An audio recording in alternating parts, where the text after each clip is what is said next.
see my broom over here. I've been doing my own little cleaning as best I can. I'm gonna give it about 5 minutes. I hope everybody's okay. PJ, thank you for asking about me. Um, I did have some health stuff going on. So I was down, could barely walk for about 2 weeks. We'll talk about that here in about 5 minutes or so. So I'm gonna give y'all some time to come in if anybody does. If not, I'm gonna start talking because I don't usually give a lot of time and I ain't been on here in a minute. Okay, I'm gonna watch this. I got the Disney Channel with, I think it came with Hulu. And I don't, they got this show called The Skeleton Crew. I might watch it. It looks so interesting. But sometimes I've been seeing stuff on Disney and it's disturbing. So I haven't watched a lot of stuff. Did I watch Inhumans? I think I've seen Inhumans. Inhumans was not a bad little series. But I think they only had one season. How many seasons? Yeah, they only did one season. It wasn't bad. Oh, let me put my thing so I can see chat. Does this thing show me chat? I don't know if I can see it. How the heck do you see the chat? Hold on, y'all. I don't know how you see the chat. Oh, here it is. They keep messing with stuff. Why do they keep messing with stuff? YouTube. If it ain't broke, don't fix it. I swear. They always go in there messing up stuff. Anyway, I want to see. After we get done with this, I'm gonna watch in. I'm gonna see what I think of the Skeleton Crew on. What the heck is this? Disney. But ain't much been on here that's been of any value. I tried to watch the Star Trek, Star Wars, whatever it was. It was horrible. A lot of witchcrafty stuff. I'm like, I can't get into it. So right now, an acolyte. That was it. The acolyte. The acting was not all that great. I had a lot of issues. Oh, I think I want to watch the Moana. No, that's 2000, whatever. I don't know. I know I'm going to do the Skeleton Crew. We'll see how it's rating. Um, I did not like the Deadpool versus Wolverine. I thought it was crazy. I think I lasted a few minutes in that, and I was like, I'm good. I'm so good. Um, oh, okay. True South sound good. What is that? That's like a cooking show. I might look at that. There's just not a lot of stuff on regular TV. I don't even watch, but web TV has been hard lately. Ain't been really nothing on there. And what time we got? Okay, so I'm gonna give it about a couple more minutes, and I'll tell everything going on. And then I'm also gonna respond to a comment that was on there and catch everything up. Because there was a comment on here, and I'm gonna respond to that. Okay, good. Making sure nobody put anything. Y'all, it's been a long couple of weeks, and I'll get into it here in about, give it another minute, and I'll get into it. Today I got up, and I headed to. I didn't go anywhere early. I got up. I kind of woke up around 5, and then I went back to bed. I was seeing if Linda wanted to do breakfast about 8 or 9, and then she had mandatory overtime because they're in. She's working at the old company I was at, and just healthcare signups for Medicare and Marketplace and all that stuff. So they're in mandatory season because one of them is open enrollment right now. I can't remember which one. And so she's like, "Girl, I got mandatory overtime." I said, "Go get your money." So I'm not mad at her. Um, so then I had a craving for chicken and waffles or chicken and pancakes, either one. And I decided to go to what's that place called? Cracker Barrel. And they got chicken and French toast, and I love French toast, so I did that. It was okay, wasn't bad. I got that and then a couple eggs, and I did that late, so I really had a late lunch, brunch, whatever you want to call it. And then on the way back here, they just put a new, I guess it's either a California or Oregon-based company called something Leaves. Hold on. Oh, I got one right here. 7 Leaves. So I got 2 drinks from them. The drinks aren't all that expensive, like $5 each. Um, I think 80 cents more if you get the larger one. And I got the large Vietnamese coffee, which was phenomenal. I love Vietnamese coffee anytime I do pho. So I got the large one of that. And I had that, and then I got this one, and then they have these little macaroons. They're tiny, couple of bucks, but they're really good. So I got a couple of those, and came home. And tonight for dinner, I might do a pizza because I had one last night that was really good from Domino's. So I think I have a little bit of a gift card left, and I might get one more. I don't like pizza with meat, so it was I think they call it the Pacific Veggie, and then I had them add some things onto it. So I enjoyed that. I might get another one tonight. I haven't decided, but that's probably what I'm gonna do. Pretty much it. So I'm gonna get into everything. So about 2 weeks, including the week of Thanksgiving, I started having problems with the left leg, and my left knee is already jacked up. It's just really jacked, and I already have walking issue. I'm walking with a cane now, so very happy that the bus thing, I didn't do that route, and happy that the light rail thing didn't work because that probably would have been an issue for me because this leg is now pretty jacked.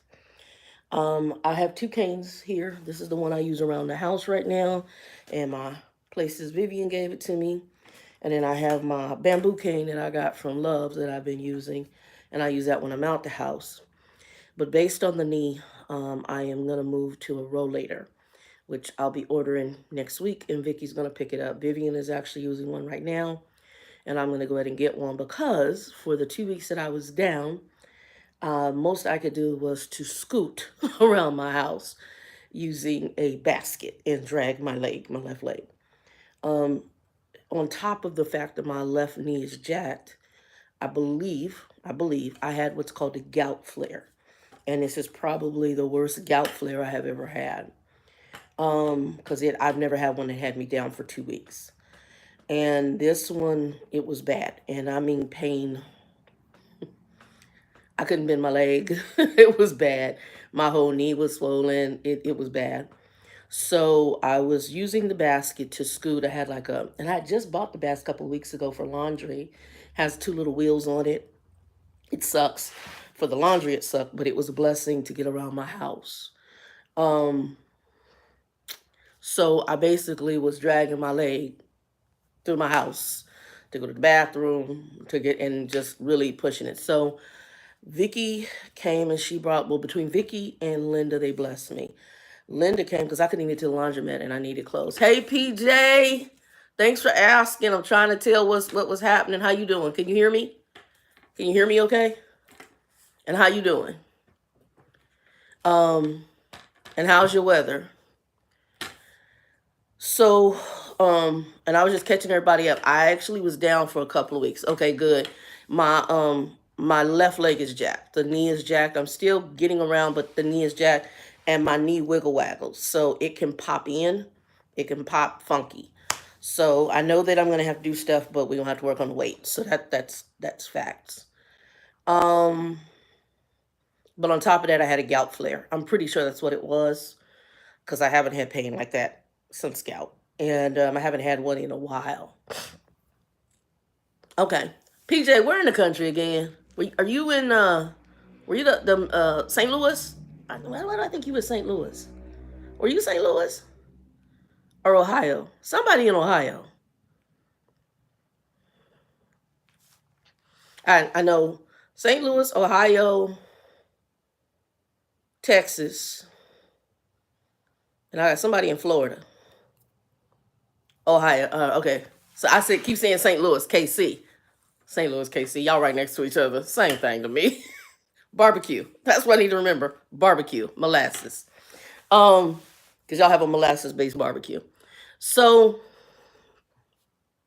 what had happened was what had happened was I ain't been able to walk. And I've been sleeping, leg propped up, in pain, taking meds, and then I had my regular job. And the job that I have, right, I'm in the same company, but I got a promotion. So I'm in training for my new role, and it's kind of schizophrenic on the time. So initially, the classroom portion of the training, we was there, I think 8 o'clock or 8:30 in the morning. Then all of a sudden, we got an email for moving into another portion of the training oh, Friday, y'all gonna be in here to introduce and whatever for this training at 7:30 in the morning, and then we were supposed to all be, I think, 8 o'clock. I'm like, okay, I can jack with 8. 7:30 is hard. And then the sad part was I don't have kids, but some of the people in the class had kids, and they're like, this is messing with me because I normally take my kids to school. This is not working well, right? But the two people we had, and they're very nice, but it was based on their schedule. Like I said, it's a little schizophrenic, and some of this should have been told to us in the beginning. There's a lot Israeli should have told us in the beginning, but they didn't do that. Thank you, baby. Yeah, they didn't. They didn't tell us a lot. So we just ended another portion of the training, and I still got. We're getting ready to what call bridge us into the more live environment of the training, and I got 4 weeks of that. So we're gonna see how all this gonna play out. It's a lot of. Let me put it like this: there's aspects of it I like, and there's aspects of it I'm like, Um, I'm hoping to get a later schedule because right now I'm not an early morning person. And my brain doesn't start braining until usually about 8 o'clock. And if I have to get up by that early, and then by 9:30, 10, I'm starting to get the what's they called, the lube in my brain. The oil starts working in the brain and the gears start turning. But early in the morning, it's just like I'm trying to function. So I was doing monsters, I was doing anything, and the coffee's not really kicking anymore. Coffee doesn't necessarily always give me a boost. It depends. There is this one coffee I found that I loved.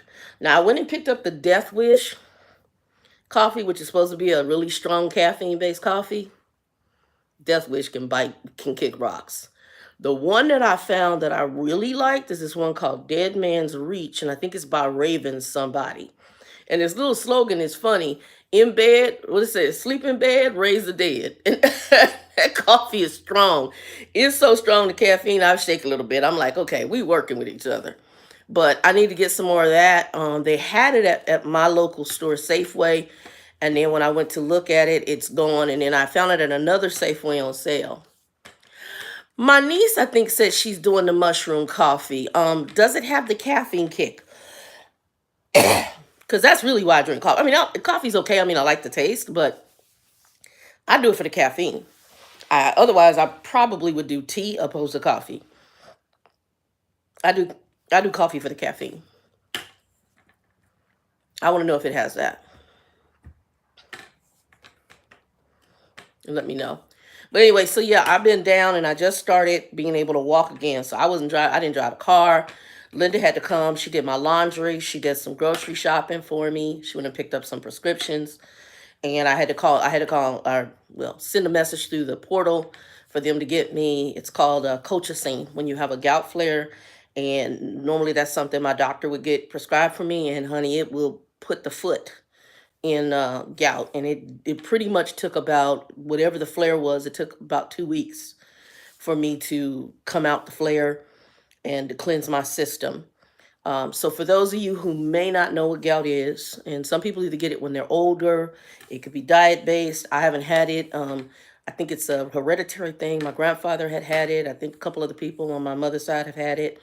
But I've had my gout battle. I think mine started, my first flare, my first incident flare was I think I was in my late 20s.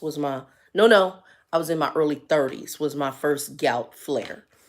And I think it was the left leg, and I think it was the ankle. And then, because I actually had to wear a boot, the pain was so bad. And then he figured it out, the doctor I had at the time, and they started me on allopurinol, which is, it's meant to keep your body flush of pure uric acid. So uric acid, urine, uric acid. So it's what we flush out of our system. Okay. Okay. You said you don't know. Okay. Yeah, I have to ask Vicky because my play niece, Vicky takes it. And sweetheart. And she said she likes it. I haven't had it. Does it taste like coffee to you, or what does it taste like? I like mushrooms, but I don't know that I want to drink them. Well, I could do a mushroom broth. I just don't know if I'm gonna like a mushroom coffee. So let me know what it tastes like. She said it was good. I don't know. I have not had it. I heard it does have some sort of impact naturally for you. I do know mushrooms are good for you. They're a fungus or whatever. So yeah, I do know that. Um, so anyway, yeah, I'm back up, and so thank you for asking. And so I hadn't been on here because I really have been resting. I've been very tired with the shift, with this getting up very early to be on this thing. It started at 7:30 in the morning. It's a kicker. Well, I don't. Excuse me. I don't drink coffee unsweet. So I know some people like black coffee. That's not me. I'm a creamer with my coffee. I like. I usually do stevia in the raw with my coffee or one of those. Some kind of sugar substitute because I'm not a huge sugar person. Um, which is good. I'm not a big. I mean, not every blue moon I have cravings, but I'm not a huge sugar person. I'm more sit down, have a meal or something savory. My issue now is more salt sour, which isn't good for you either. But yeah, so I'm back to walking with the cane, but I am gonna get a rollator because the knee has been so funky. I don't trust it, and I'm walking a lot slower because my knee is so messed up on the left leg. It's not funny. So don't trust it, and then it puts a lot more strain on the right leg.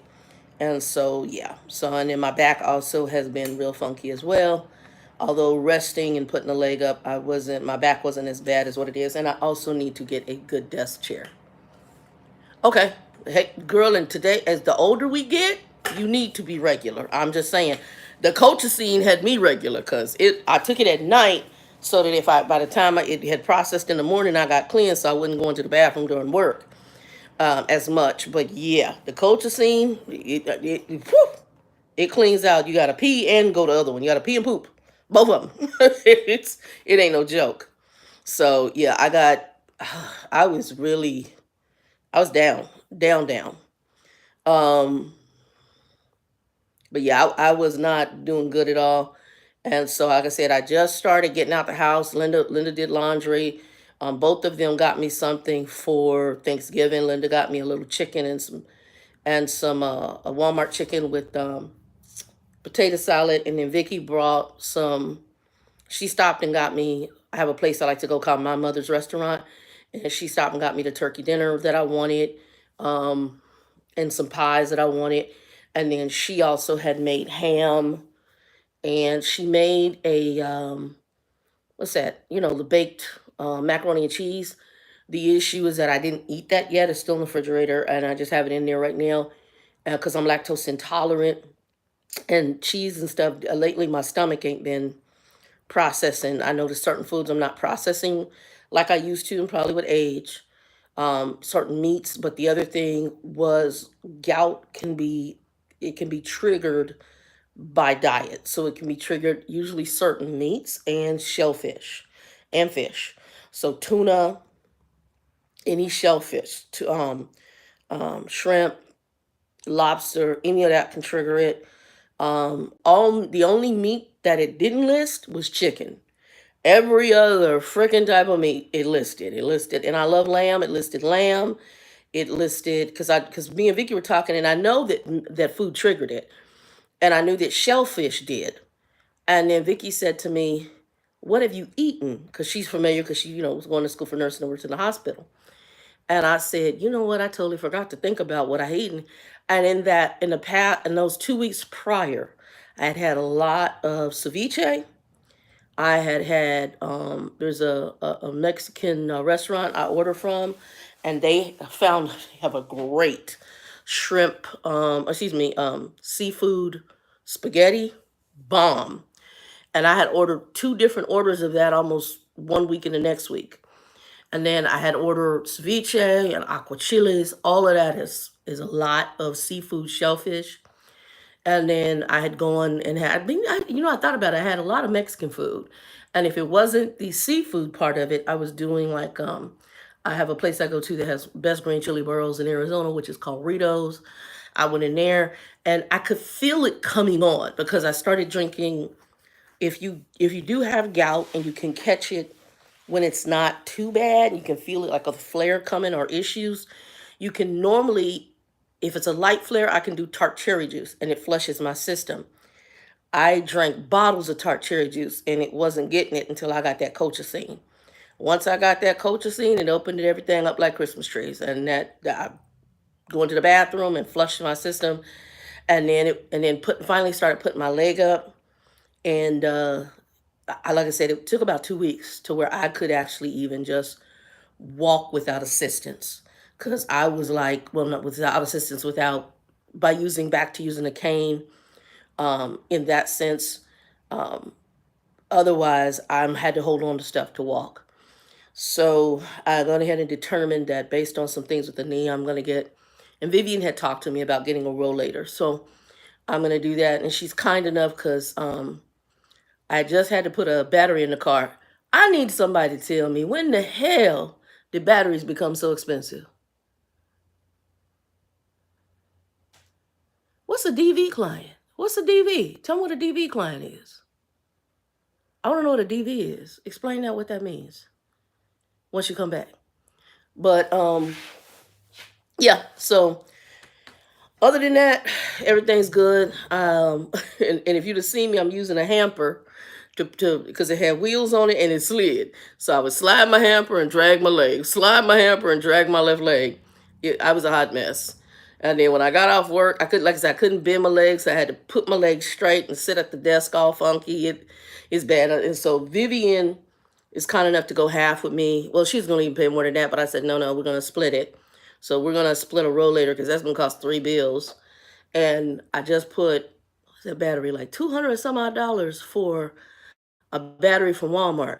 And that was cheap because AutoZone wanted even more than that, just under 3.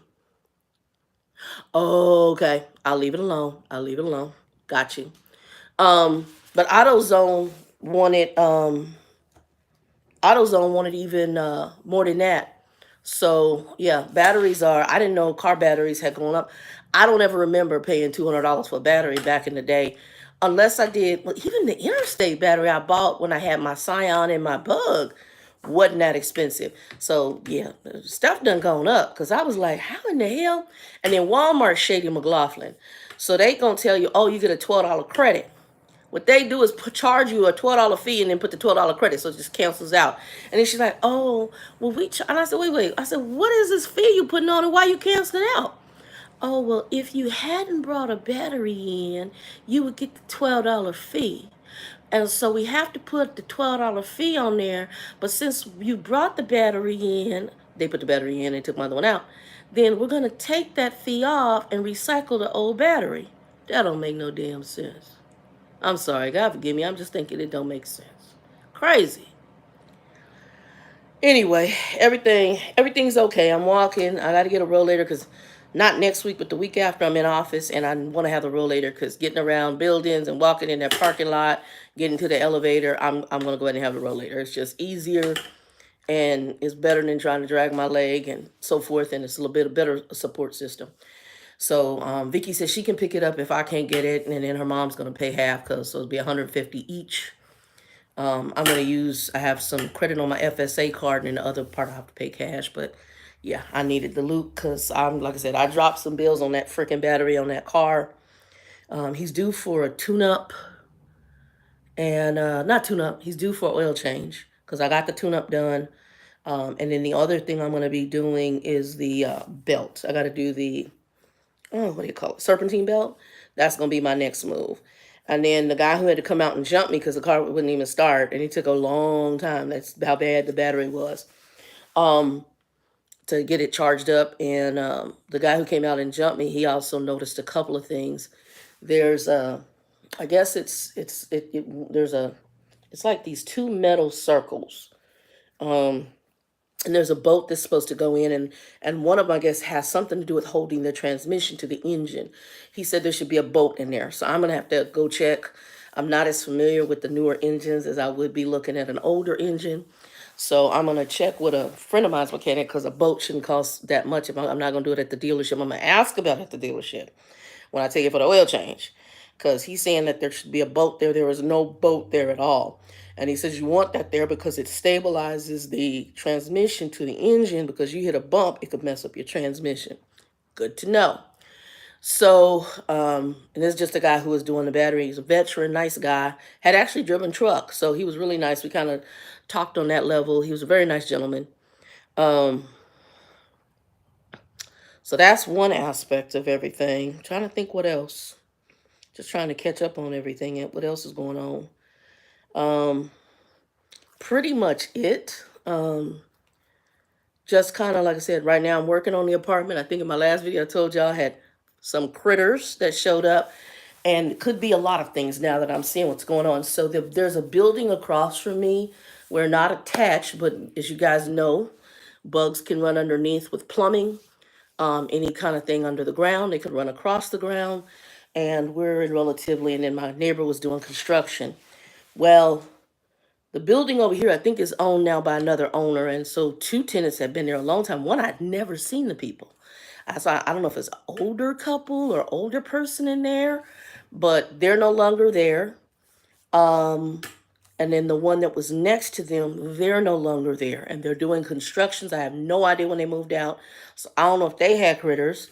And then I noticed somebody moved in new, and she's kind of ratchet in the apartment complex behind me. And like I said, these are older complexes. These buildings, I'm really estimating these were built in the 50s. I got the old bell, the Southwest bell or bell box, like the old telephone box, middle box right hanging on the side of my apartment. So that tells you how old these are. My fuses are the circle glass fuses. So I don't know what years those were out. Like I said, I'm estimating somewhere in the 50s. I like it. It's quiet. I know all my neighbors. My neighbor who's doing the work next to me, he's the owner's air conditioner guy. And the guy has he's an air conditioner guy in general, but he's the guy that he goes to, and he's really cool. I like him. And but he's doing construction in that apartment and basically allowed to, I guess, build it out the way he wants to. And the owner don't have no problem with that. My apartment was remodeled, but then all of a sudden, like I said, in the last, it's not as bad as what it was because I've done my own pest control, and I put down my bait in the back, not in the house. Well, I've had a couple get in, but in the back patio where I had my garden at, yes, them little ninjas. It's a whole family that normally hang out on the back door. I have been down for a couple of weeks. I ain't seen them because I hadn't been driving.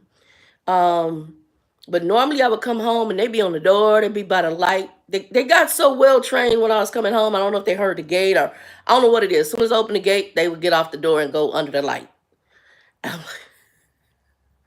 There'd be a few of the youngins. I had to take my cane and swat the door for them to move so I could open the door so they wouldn't come in the house.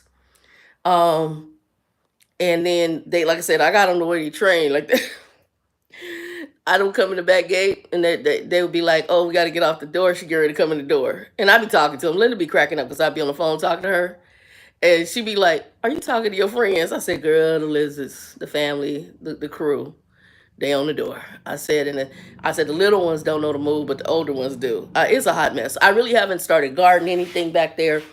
And again, the leg's been down, so I built a bed, and there's another bed I'm gonna order because it has a covering and it's nice.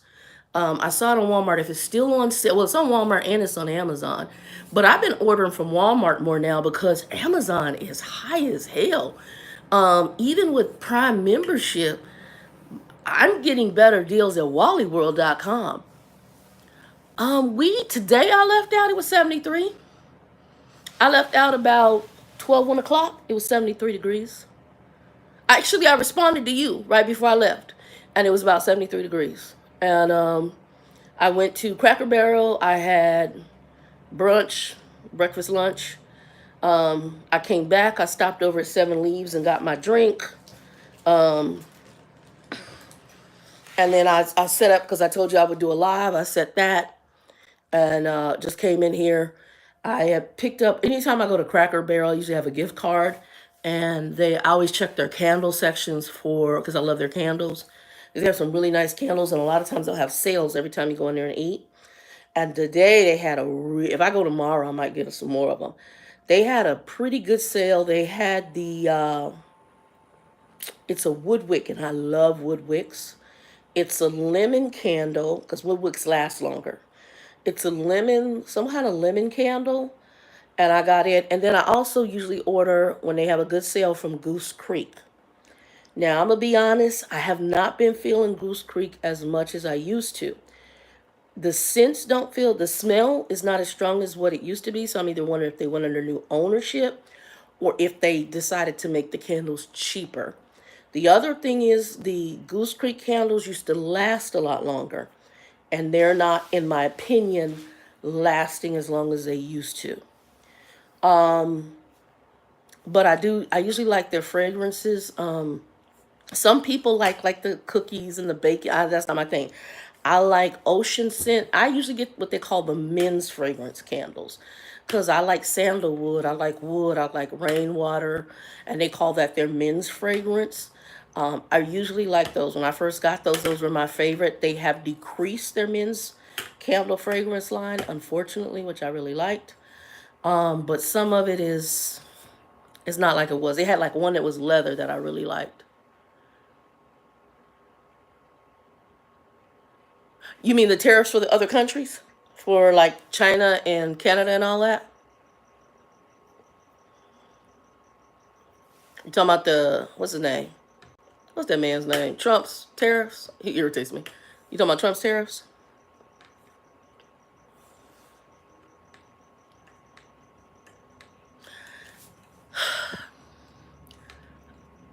I believe it is going to drive cost up. I don't, we're going to go through some stuff with this next move. And I'm going to get on that because there was a comment left. And in the video, I was talking about the politics and that, the whole thing. I'm a very much believer because of my Christian views. And I'm not saying I voted for him because I'm not the Christian that voted for Trump. I didn't vote either way. That's just honesty. I'm not going to sit here and say I voted. I did not. I had issues with both sides of the parties. I had issues with the Republicans. I had issues with the Democrats. And I'm also a person that just believes I'm going to put this in God's hand. It was funny. I was watching a trucker named Scooby-Doo, and he's Christian as well. And he said he wasn't voting either. And I was like, I get it. Let God just work this out because there is based on our beliefs, there's a scripture that says, I think it's Daniel's, and I put it in the comment to Truckerette because I'm going to reply to her comment. I hope she doesn't take an offense, but I'm going to keep it 100. And the Bible tells us that God raises up kings and he removes them. So he's the one who's in charge of things. And that's not to say, you're not told if person is led to vote, however it's going to turn out. The ultimate thing is that God's in control. Whoever was in there was supposed to be there, whether we like them or not. I wasn't a fan of Reagan, but he had his time. He was called to do what he did. He did what he did. All of this is ushering in, per my belief system, to get us to an expected goal and end. That's outside of my control. It's bigger than me. As far as the tariffs and stuff, we're getting ready to go through some stuff on multiple levels. On multiple levels. But there's a lot of things and a lot of components to what's going on right now. And I'm not God. I can't tell you every aspect. I can tell you I can step back and I got a vibe of things. So here is one thing. America's spoiled, number one. America, and not saying the world isn't, but America. I'm dealing with our country. I ain't going to deal with anybody else. We have a morality issue in general, number two. Number three, and I'm going to go here because I am Christian and I will say it. The Christian arena is jacked up. We have factions of Christians, and unfortunately, a certain faction tied to this political party that's coming in is going to have a huge impact on Christianity. I believe that Christians are going to be persecuted because of certain alignments that, how can I put this? I believe that Christians are going to be persecuted because of the political alignments with the party that's coming in, because of the things that are going to happen. Because people are going to look at it because of this strong group of Christians, the nationalists, the evangelical, and I'm going to say this and say this very clearly. I believe there are evangelicals who weren't for him, and there are evangelicals who were for him. They are different ballparks. But it's kind of like when I was talking to my buddy Joe, and we were talking about with those Christians, and they're a cult. And I was like, whoa, whoa, whoa, bro. First of all, if I said, he's Latino, if I say those Mexicans and they're this, that's wrong. You're putting everybody in the same bucket. You can't do that. It would be like saying all, kind of like they did all that whistleblowing at that Nazi conference that they had for this group. It would be like me saying all black people eat watermelon. That ain't true. There's black people that don't like watermelon. Matter of fact, we were in a training class, and there's a guy who's our coach, and he's got a buddy who's black, and he's saying the black. I was like, and I'm as a black person, like, wait a minute, you mean the black person don't like cornbread? What black person don't like cornbread? We grew up on cornbread, and the reality is that's not always true. And also, where you grew up in the country, it's like barbecue sauce. In Kansas, y'all do heavy, more molasses base. In Texas, theirs is more a brown sugar, more of a vinegar-based barbecue sauce. In Alabama, it's a white barbecue sauce. You can't say this is barbecue sauce and it all is the same. It's not. And I'm using it, so you can't do that. But unfortunately, we have people who put everybody in the same bucket, and it's sad and it's sick. But we're going more in that vein. Like, if you don't think like me, then you're wrong. And it was funny because another friend of mine, we were talking, and I said, when did you ever know? And she's a little bit older than me, that we've been like this. Right now, America is like it's like a different country from what I grew up in. I'm like, what in the hell is going on? And that's how you feel. But time is wrapping up. So certain things need to happen. Certain things need to happen. And people also, based on their choices and based on the things that need to happen and their alignments and the reason for their alignments, there's going to be some wake-up calls. And there's going to be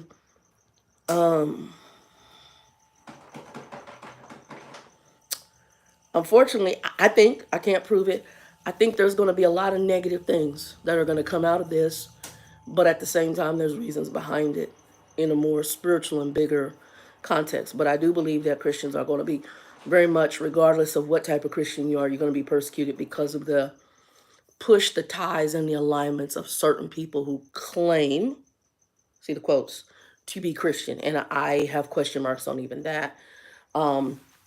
Because even in Christianity right now, there's a a couple of major, well, even more than that, there's some major stuff going on in the supposed more televangelist type arena of Christians, pastors and organizations that are under, or the rugs are being pulled back and stuff is being uncovered and questioned. So as far as the tariffs are concerned, I believe it's part of the overall thing that we're getting ready to get hit. And you better, I'm going to say, before Biden leaves out of office, you better make sure you got food on hand. And most, not all, but most meat is handled here in the U.S. Our paper products are usually here in the U.S. It's like when everybody went to buy toilet paper, like, hey, why are you doing this? Our paper comes from our country. We're not, for the most part, we're not getting that from overseas. That's done right here because I used to pick it up in the trucks, right? Vegetables and stuff, some of that's here. I will say we have a lot of vegetables that come from Mexico, that are, coming across the border from Mexico. But for the most part, our vegetables and things like that are grown here. So yeah, like I said, mine, I'm gonna stock up on I always stock up on stuff. I need to get a resupply because I usually had a good 6 month supply of toilet paper. I need to get that restocked because I am down. I'm gonna get a resupply of water, and I really have always wanted a Berkey. I want to get a Berkey filtration system. There are going to be things, like I said, that I believe are going to be happening. You need to stock up, And it kills me because it's like, my play niece, I love them dearly, but they're MAGAs. They're part of the black MAGAs is what I'm gonna call them. And she was on the phone the other day. Well, Trump said he gonna get rid of all the tax for overtime. Hmm. Okay. Well, we'll wait and see if that happens, because he said he was gonna do a whole bunch of other stuff with the door in the wall and all that other stuff that didn't happen. So a lot of people who get into those positions promise to do things that they may or may not do. That didn't happen. So until we see it happen, but because it's weird how they just believe everything this guy says. Um, and my thing is, it's just not him. If you're in that political role or the role to sit in that seat, they tell you a whole bunch of what you want to hear, and then half that stuff they may or may not be able to pull off. Also, is it within their power to do that? Because that may be something that the Congress or the Senate has to do. That's not my expertise, but a lot of times that stuff that has to come out of those arenas. He could sit and tell you 5 million things, like, just like when he was coming at Harris, like, why didn't you do this and that? She's the vice president. She ain't got no power. She's a figurehead. That's going to be Bush and the Congress and the Senate who do that. But because you have a lot of, unfortunately, ignorant folks when it comes to just life in general. I mean, I talk to people on the phone about claims for vehicles. It amazes me. You pay a car loan, but you don't know what a lien is.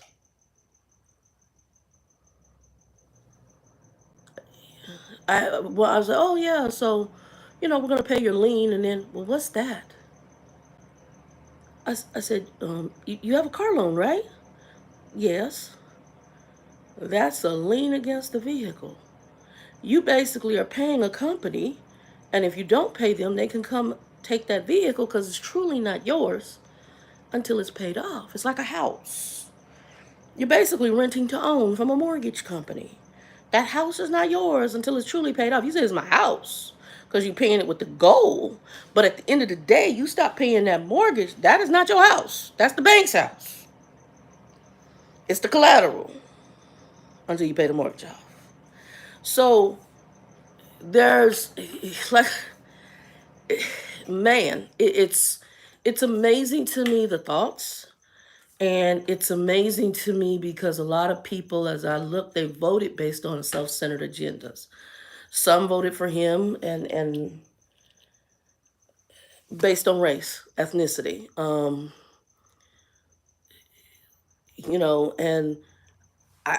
my problem with the Democratic side is I don't want certain agendas pushed down my throat. I have a problem with being forced into calling folks something they're not. I have a problem, and I don't have. That's what you want to be. That's what you want to be. You can refer to yourself like that, but if I'm looking at you and I see something different, and I use what I know is natural, and that's a problem. This agenda, yeah, no, I'm good. So I couldn't even get with that. Um, to me, the election was just a hot butt mess on both ends. That's just honesty. Did I have a preference of one over the other? Yes, but at the same time, I didn't like either. Um, I didn't trust either. While I think that Harris is highly intelligent, I don't trust. No, I didn't trust either one of them. So yeah, but the tariffs is gonna be bad. But he did tariffs last time and they didn't get rid of them. He did some tariffs. It's gonna be an issue. Um, my concern more, even though I'm not a fan of his, I hate to say it, I'm praying that he just live through, if we here 4 years, at least the church, I don't know about everybody else, and rapture don't happen. My prayer is that he don't croak, because the dude, the second in command to him, that guy scares me.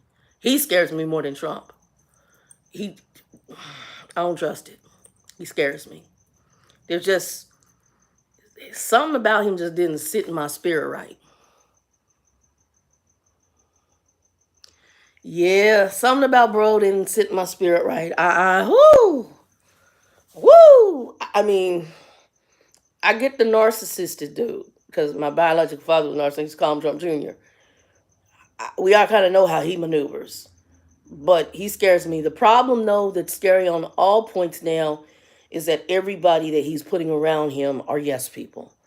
And so you don't have anybody running interference um, like you did with Pence. And that's a problem. Actually, we're watching something in Christian Arena right now on people being put in positions of yes people in a Christian organization, and there's a whole bunch of drama with this tied to a family, but it's a lot of drama. But a lot of these people will insulate themselves with yes people based on the money and what they need, and people are so self-centered, it's about them, and not seeing the big picture or willing to sacrifice. And these people that he has around him are other narcissists and yes people who are usually shystery about money. There's a reason he puts the people that this go round. He's picking the folks he's picking, and it's scary. So America, I have a feeling, is going to look like a very different country um, within those 4 years. I wasn't a fan. Pence was Christian. I wasn't a fan about certain aspects of Pence, but at the end of the day, Pence, he held true to um, the role that he had as an American and the role he had as a VP and the role he had as a U.S. citizen in his role. So he held true to it. I was impressed by that. The problem with the Republican Party is they thought they could control Trump. They can't control him. You can't control a narcissist. Narcissists are going to do what they're going to do. My father was a narcissist. If you tell a narcissist to go right, they're going to go left. Even if it's the most detrimental thing to them, because basically their weird thought process is, you can't tell me what to do. So since you can't tell me what to do, I'm going to do the opposite. That's a narcissist. I'm controlling what I want to do, and I'm going to do it my way. Doesn't matter. Like I said, we got a big issue right now in um, the Christian arena, and the person who's involved in this is a female. She's a heavy duty narcissist, and I'm just like, the whole time I'm listening, I was like, ooh, and and I almost wish I could sit down with her child and say, let me break down the narcissist to you, baby boy, because I had a father who's a narcissist, and I'm gonna tell you right now, what you dealing with is wicked. And narcissists tend to be, they're liars, they're manipulators. It is not about you. They don't care. You be their blood. It is about them. It's their agenda, their thought process, their world, and even their lies are real to them. They will make them real for them. You tell them to go right, they'll go left. And it kills me because oftentimes this person, they try to blame it maybe on a association to another human being. I got a buddy of mine who he thinks that who his sister married messed her up. No, your sister was already jacked in the first place. It just didn't help the situation. And based on some things in your family line, it's just a generational curse in your family line. But you want to try to put this all on the other person. You cannot. That's who that individual is. You're just finding it out. You're just waking up to it. So now to justify the foolishness because has become more apparent based on situations, now you want to blame it on this other individual. You cannot. That's who they are. That point blank period. But I think it's easy for some people to cope with madness when they see through those glasses. Um, so yeah, I do think that I'm going to address one thing before I forget. So in response to the comment I made about the election, about the Christian view of that God put Trump back in office, that is the Christian view. That's biblical. It's the Bible. And so Truckerette left me a comment. Thanks for the comment. And unfortunately, I hope you're not offended, but I'm going to go biblical, right? And you're right. That might not be the God you serve, because it may be you serving God that's not the biblical God based on his principles. Okay. And I'm going to try to say this and I'm trying to do it as soft as I can, but I'm 100. So we have an arena, which is some of the issues right now, even with the individual in office, of people that are aligning based on a thought process that this is God's person, okay? That Biden shouldn't have been in there. He was supposed to be back in there. And there's a group of folks that call themselves Christian, that's their mindset, which is stupid and crazy, okay? Because they're saying they're Christians, but they're not looking at the scripture. Vice versa. There's folks saying, oh, Harris should have been in there, and this is not, and that was who God really wanted. God didn't want this other person. If that's who God wanted in there, that's who would have been in there. Point blank, period. And I'm seeing more now. I mean, I'm seeing on a lot of different levels. Is there are people who want to take the Bible, even in an application to themselves, and they want to fit it for their world. They want God to do what they want God to do.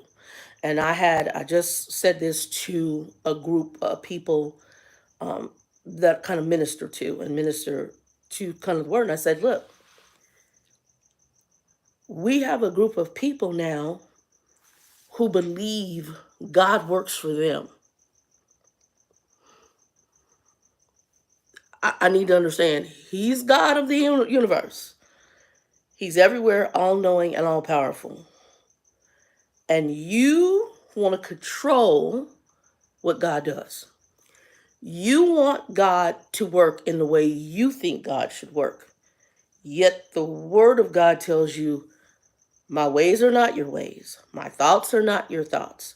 My thinking, my intellect is greater than from down here all the way into the atmosphere, the stratosphere. Your thinking ain't even on that level. Zero. You don't have the capacity because I created you. So how is it that you believe that you know how God should operate? The Bible gives us some outlines of how he maneuvers, but that's not giving us the end all gain.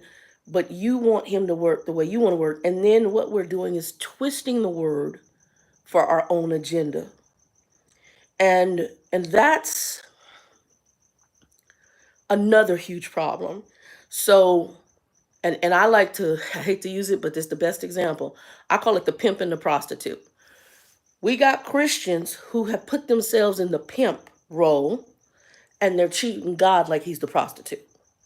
He's there to do things to service their needs and get them what they want. And they're going to use him as if. It's sick, it's twisted, it's perverted, but that's what they think. So if things don't go the way I think, that's not my God.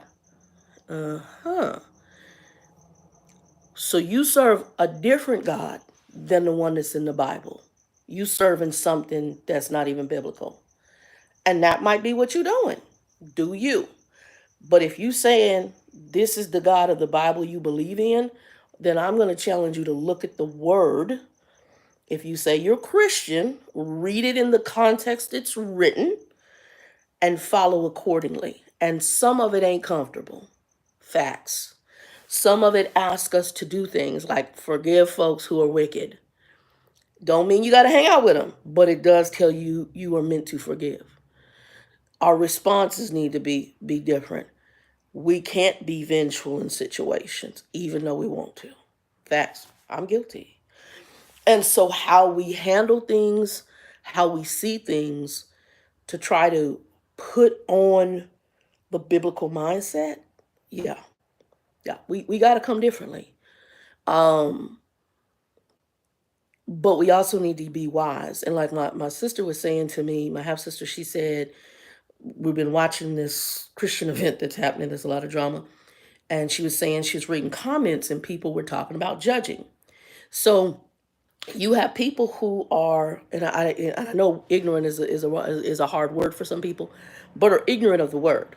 So therefore, they'll go, oh, you can't judge. They'll go quote Tupac, and they'll quote that you ain't got the right to judge. But then in another vein, oh, you can judge a situation.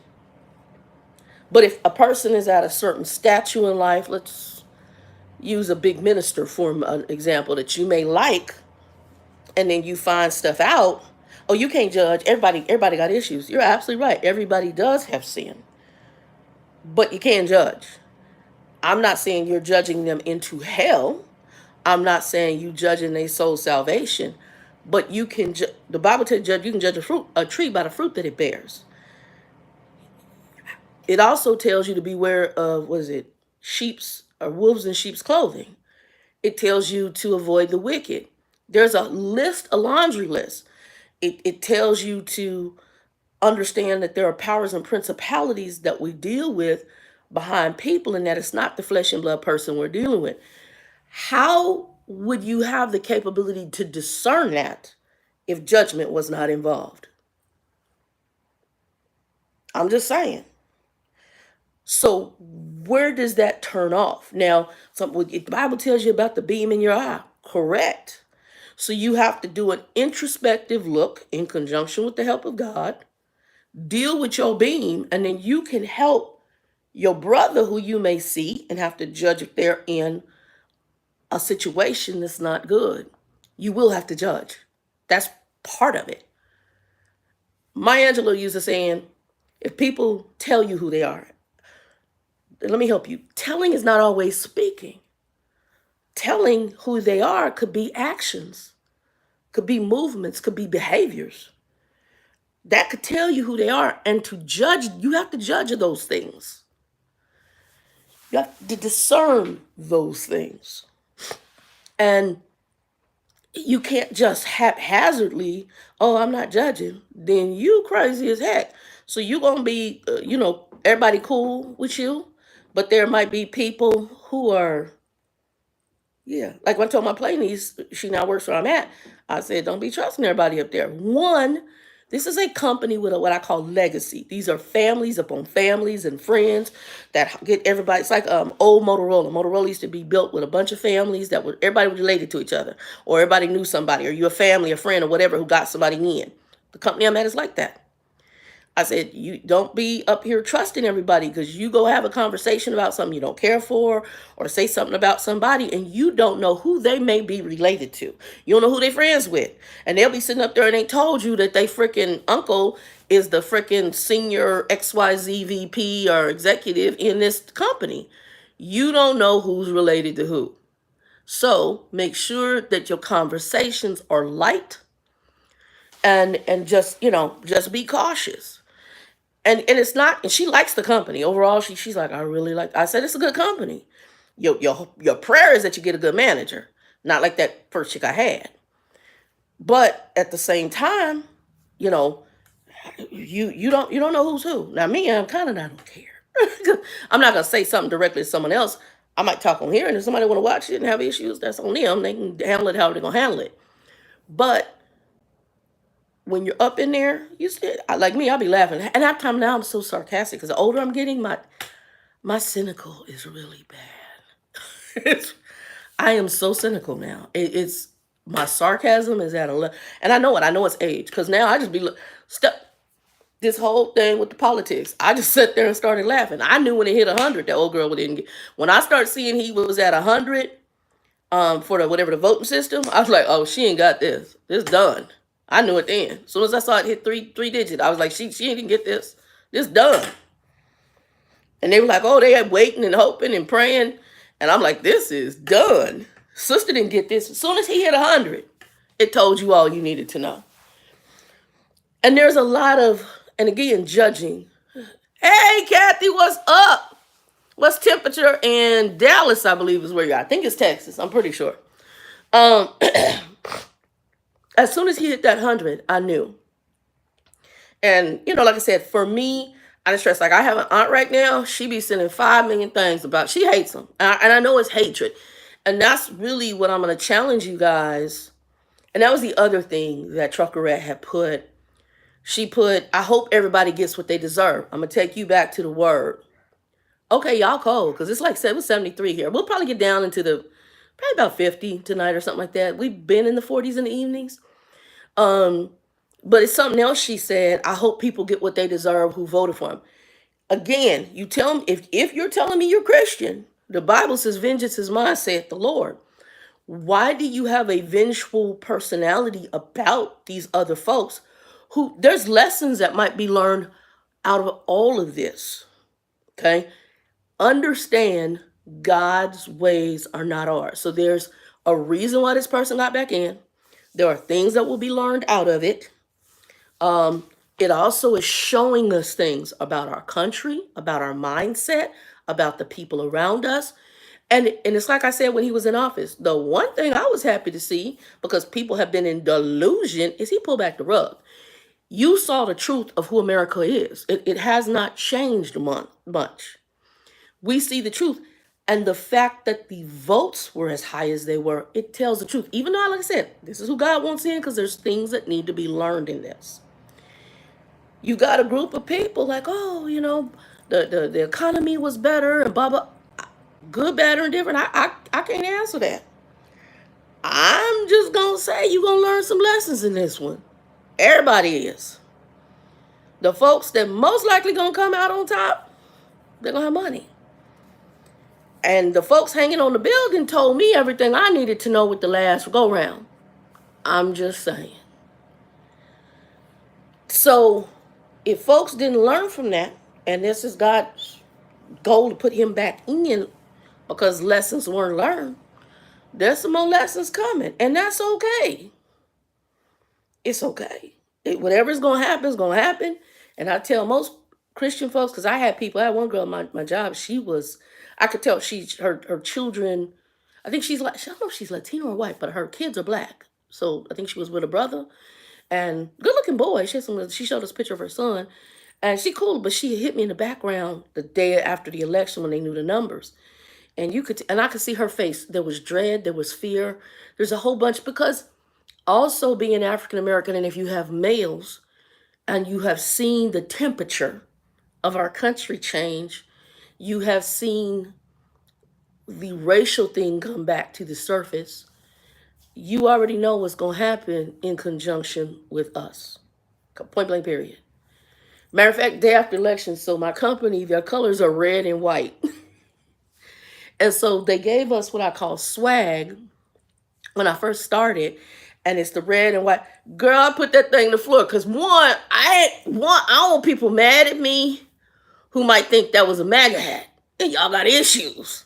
So I was like, let me just put that down in the floor of the car. That hat will not be worn no time soon. Back to George Floyd. Yes, and my heart goes out to George Floyd, but there's something I want to talk to my young people about if you watch this video, especially my young black folks. Y'all are in this impression that things have changed, and you have certain rights where you're going to stand up. And while I honor the fact that you have that, sometimes we need to live to see another day and handle things very differently, because you're going to be dead if you do what I'm seeing, some or injured, if I see what I've seen with some of our behaviors when it comes to authority. Trucker Bill has a saying. He said, I listen to the dude with the badge and the gun because I ain't got it. This is an Oakland boy. He grew up in the hood. And if Bill, as a tall 6'2" black man, says, hey, I realize that I want to live to see another day, I'm going to challenge y'all to do that too. If you think you can pop off and talk to these cops crazy, even if they wrong, your mama want to see you at home. Your family want to see you at home. Your wife wants to see you at home. I'm going to say you take a different route.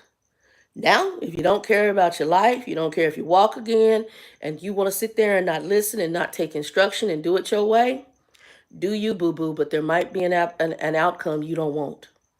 If the cop tell you to sit in the car, sit in the car. If he tell you to stand, racist as he could be, if that's the case.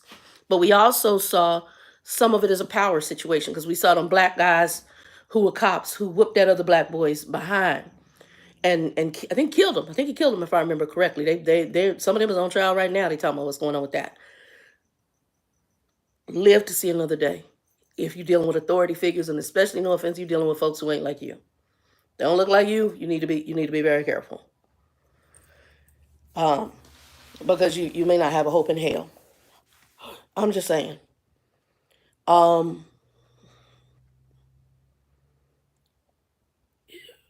there's this new thought process. I'm gonna do it. I see it even in the corporation I'm in. Um, they talking to these people. Hey, when you're on camera, we don't want to just see the top of your head. We come on to a whole big old meeting. All I see is the top of one chick's head. I'm like, it's a type of rebellion and a middle finger. I'm gonna do this my way.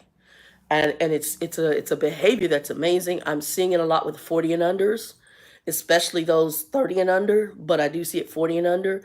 This entitlement that is beyond scope.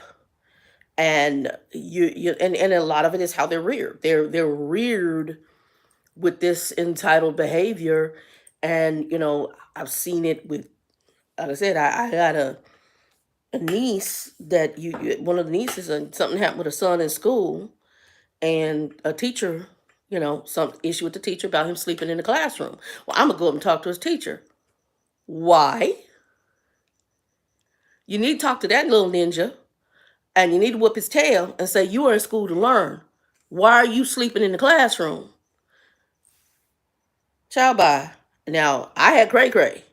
What, she would showed up in the back of the class. You wouldn't have known she was there. She'd have sat right behind you. And every time you went to sleep, she'd just haul off and slap the hell out you in the back of your head. It's crazy. I'm sorry, some of them need that kind of craziness. I didn't need that kind of crazy. She wouldn't have done that to me. I didn't do that. But I'm just saying, there was some stuff. She would show up and whoop you right in the classroom for anything that was negative that came from that school. Didn't play. It's crazy. And some of these kids, they need crazy parents, but the parents are defending the madness. Go up there and want to fight teachers and defending your ratchet kids who go up in that school acting a plumb fool or the hoodness. No. Raise your children. That's one of the things. I'm sorry, I was happy COVID happened, because then you got to see and have at home them little bad kids you sitting up there for them poor teachers to go deal with that have behavioral issues because you ain't dealt with raising your children with any manners or respect. So they go up in there ratchet in the classroom. I forgot what rapper it was that said she talked back to and thought it was funny. There is nothing funny about that, sister.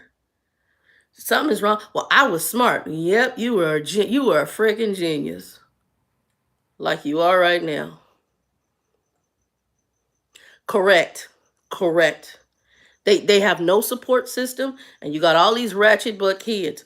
And the sad part is with the new, we're gonna remove the educational system, we about to see some stuff. And I might be impacted because I don't even know if that's gonna affect financial aid. Like I said, I'm hoping to have the bachelor's by next year before all stuff is implemented. But I don't know if that's going to affect my financial aid. And my goal was to go ahead. My next move is my master's. I'm thoroughly enjoying the Christian college I'm at, or university. So that was my next move. I don't know. I really, truly don't know. That would mean, if I decide to pursue something, my company does pay for education as long as it ties to the company. So if I get the bachelor's, I could swing over to something else and get a master's in that. I really want to stay at the Christian university, and I could still stay at that school. I would just have to switch out of a Christian-based program, which is not what I want. I actually want to pursue my next level, and I'm also wanting, if I'm still alive and if the world's around, I don't know that we're going to have that, because I'm a firm believer that based on what I'm saying, time is wrapping up. And I was talking to Trucker Nikki, and she kind of said, she said, I don't, and she's kind of coming new into this Christian thing, and she says, I don't see how people don't know that this is done. Facts. Everything that's happening right now, facts. The whole election, the mindset, everything that's going on. Like I said, people are like, well, that's not my God, because you're still looking through flesh glasses. You're not seeing the spiritual things that are going on, and God is ushering us towards an end. My understanding of America, unless it's seen differently, there's another possibility. America's not mentioned in the prophetic things of the end time biblically, unless it takes on another role, which it could. And I'll be shocked because I was seeing that in a different vein, but there could be a flag on the play. Because again, we're trying to understand, we're still learning things, especially when you're looking at what we call the study of prophecy, because some of it is just digging through it and understanding it and seeing it. But right now, based on what I know, we're not mentioned in the end of things during the tribulation. We're not a significant country. So it could be that this individual is getting in there because the moves that this individual makes may impact who America is in the world. And it may be it may bring us down to nothing, which may line up with the goals of what is written about us, or the fact that we become non-existent in the end times. Very well could be part of it. Hey, PJ. Yeah, very well could be part of it. We're losing the COVID jacked up doctors. We now have, right now I have a PA. There was no doctor after my doctor retired and her partner that was in the office retired. No doctor replaced them. I think until just recently there's a doctor there. He's a DO. There's not an MD in there. The guy who's really the guy I go see, he's a PA. He's a nice guy, but I may end up trying to find an actual doctor. Yeah, it's, and you're seeing that too. There's a huge drop in people going into medical. So there's a lot going on. There, like I said, and like I don't know if you guys knew that when COVID happened, when under Trump, he had reduced some of the guardrails as far as the food industry. Like there were certain things that were lifted for their quality of stuff. So in my mind, I'm wondering, is that why we seeing all these recalls and all these stuff? Because he lifted things, and now we got, all these different things that we ain't seen him. I ain't seen so many recalls and, bacteria issues. I don't remember seeing this much. And I'm like, okay, I really believe it's tied back to when he lifted that during COVID. And I don't know that it was ever put back in place after COVID was over under the Biden administration. I don't know if they ever did. A Food and Drug Administration. I know he made some he relaxed a lot of that. And like I said, we're gonna see what's gonna happen. Because like I said, these folks voted for some stuff, and the Project 2025, and I don't know nothing about it, but yet everything that's happening right now is lining right up with it. And I'm sitting up here laughing. And as I said, I'm very cynical now because I'm like, well, we Jesus. But it would be no difference if the other group got in, because they had their own agenda too, and it would have been a different country on a whole nother. We already down a slippery hell slope in morality. We would have been more down that trail. But now and I don't know if he's going to try to, which I don't agree with. I'm Christian. I don't know, based on the folks that call themselves Christians that are tied to him, if he's going to try to push this legalistic Christian agenda, which that seems like it's going to come to. And that's going to create a very different environment. The other thing is African Americans, we need to know a little bit of our history. And I don't know if you guys know about the Black Bible. The Bible that had a whole bunch of stuff taken out of it so that we were submissive to massa. I don't know if y'all know about that. There's an agenda of things. And I'm not saying they're going to bring that Bible back, but there are people who support that old mentality, or kind of the people tied to this individual. And so now you're pushing an agenda. You know what I'm talking about, Kathy. All right. You pushing an agenda that kind of puts us backwards. And the sad part is we got a lot of us who don't, especially these young people now, these ghetto ones, they don't want no education. They don't want to go to school. They want to be dropouts, smoke weed, drink, party, screw. And they ain't got no goals for education. And unfortunately, they don't even have the family system. Well, you ain't got to worry about that if things go hinky with education, because you might not have it. And the monies that are going to be put in areas where you go to school are really going to be crap, if any. And then you're going to be butt out because you're going to have crap education.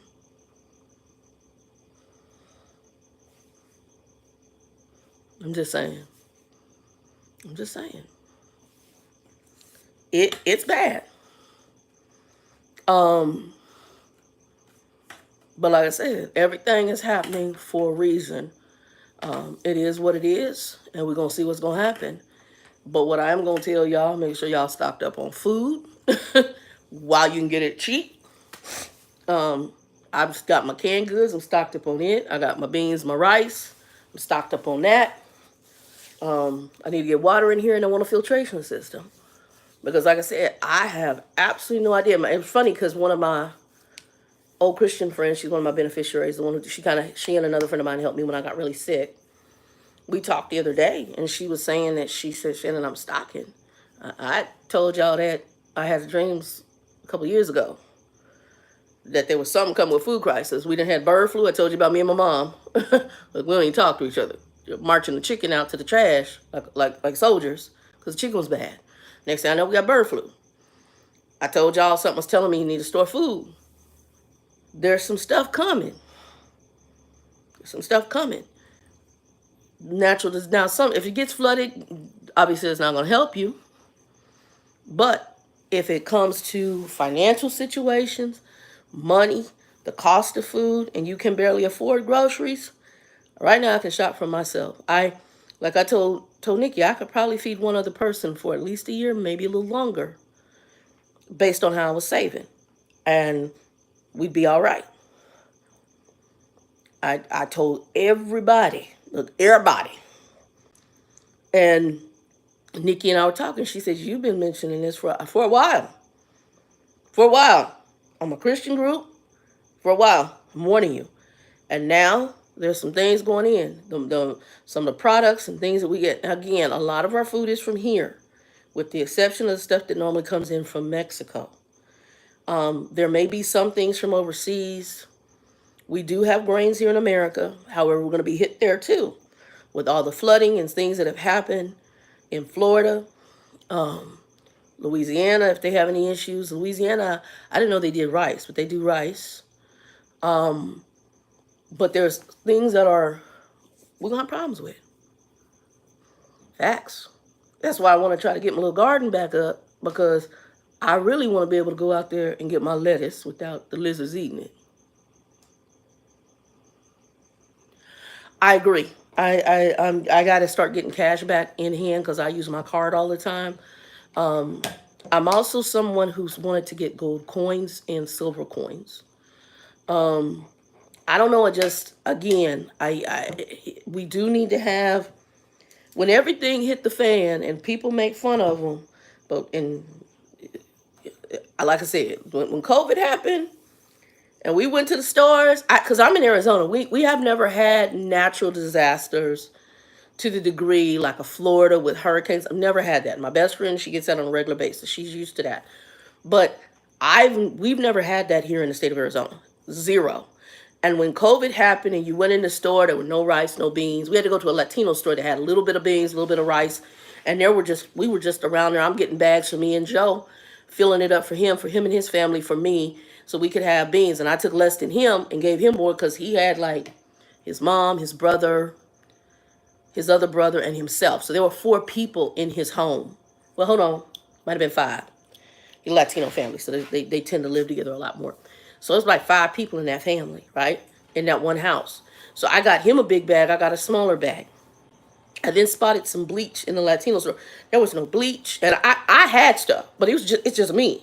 So I had bleach. I had disinfectant. I had stuff. I was shocked at the stuff I had because I had stuff from the truck and from my last apartment. Because when I got stuff out of storage, I had stuff that was in the truck. I had Lysol. I had hand sanitizer. And luckily enough, we had gone, when I got a pair of glasses, we were at Costco, and I had gotten glasses from Costco. And I said, well, while I'm here, let me go ahead and get some of the toilet paper, because I love Costco toilet paper and Sam's. So I had gotten that, and I had it in the closet, but I also had always been, I'm a person that always buys toilet paper and stuff on sale. So anytime I get something on sale, I buy it, and I buy it in bulk. I just buy. I don't just buy one. And so, like, you got people who only buy enough for whatever the days they need. I've never understood that because, again, I come from Depression era grandparents. So I had toilet paper, I had paper towel. Joe was like, "Oh, they don't have any Clorox wipes," and that's the other thing. I'm kind of giggle. I'm like, "What?" I said, "Bro, take some water, put it in a bottle, and some bleach, and some Dawn or some liquid soap. You got a disinfectant." What the heck? I normally, unless it's something really cheap and it's on sale, I don't buy no Clorox wipes. Bleach, water, and some Dawn. Great little disinfectant, handles what you need. I use bleach in my, and I just used my, well, it's not used up yet. I buy the bleach by the case, 3 bottles of the big gallons, bottles, whatever, how many gallons that is, of bleach. And I need to get some more. I just pulled out my last bottle, and I need to get more. And when it was down and Joe was finally able to get out, his brother had some kind of membership with Restaurant Depot. And I guess they do, and I really want some more of that, the germicidal bleach. So by Clorox, I want to get some more of that. And then also they have the regular bleach at, Sam's Club, Costco. And so I'm gonna get another case, and then I'm gonna eventually probably do an Instacart order from Restaurant Depot and see if they've got the germicidal bleach. I'm gonna get some of that. But I had like 2 or 3 cases of bleach with this 3 bottles each, and I just pulled out the last bottle from the time of COVID. Okay, and I put it under my sink, and I just use it for my sink water, cleaning the kitchen. I make a spray bottle for the shower. I spray my shower down. After I get out the shower, I mainly use like this much bleach in it. The rest is water, a couple of drops of Dawn. Shake it up, hang it in the shower when you get out. And you don't have to clean them showers all the time because you just disinfected it. And then you could go back and clean every couple of weeks and go in there and just scrub the tub and so forth with some Clorox or Comet, and just scrub it and call it a day. Wash your mat when you wash some clothes. But that I'm gotta use Clorox, child, but if you don't get up in there and spray that stuff on the sink and wipe that sink down, wipe the countertops down, bleach and water. It's a disinfectant. Bleach is but that was one of the ones that they said the Clorox bleach was a killer of the COVID virus. But people have gotten so used to convenience. It's like, wait a minute, what did you grow up with before Clorox wipes came out?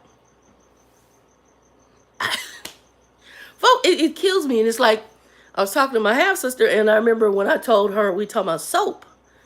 And what did she say with soap? The soap was dirty.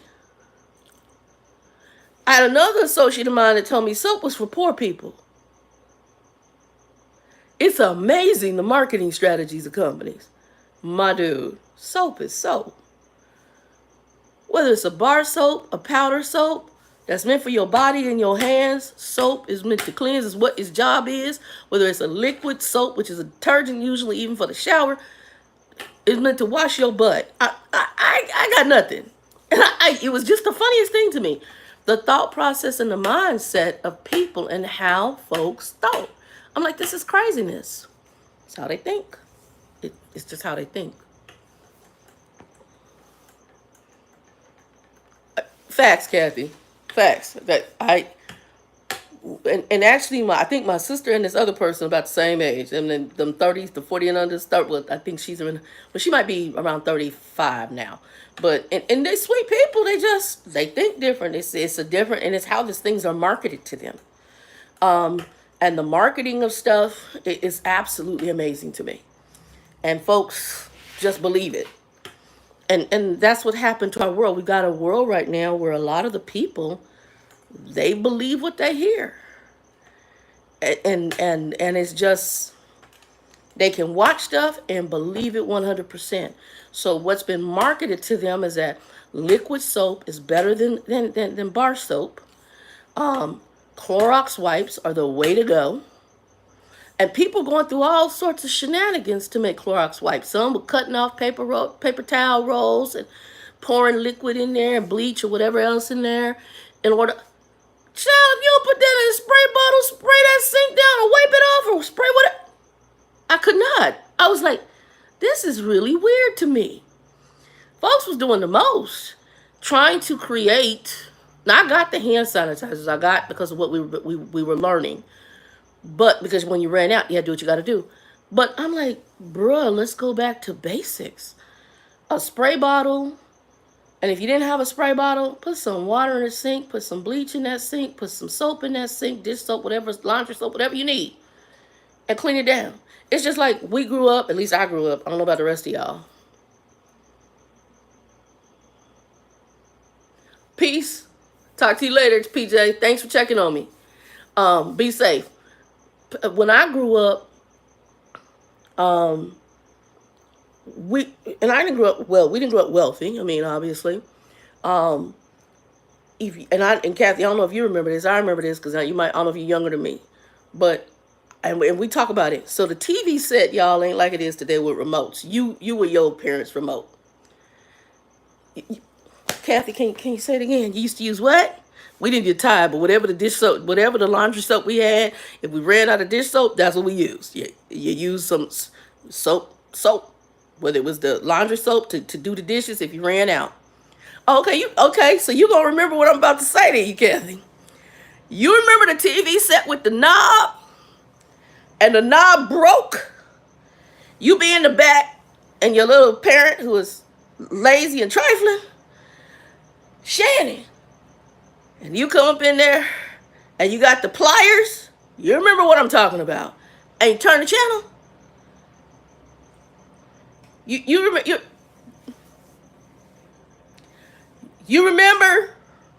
They say sweep the floor, and the dustpan, if you had one, broke, and you got the paper plate. Kathy, you with me? And I need to understand why in the Sam Double L hockey sticks, you cutting up a perfectly good roll of paper towel to create some Clorox wipes. To fit in an old Clorox wipe thing, to pour some liquid in there.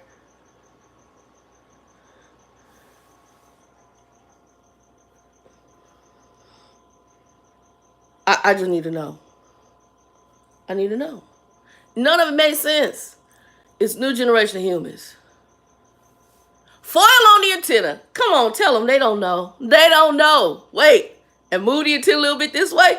And if it wasn't a foil on the antenna, it was the wire hanger. You remember the wire hanger, Kathy?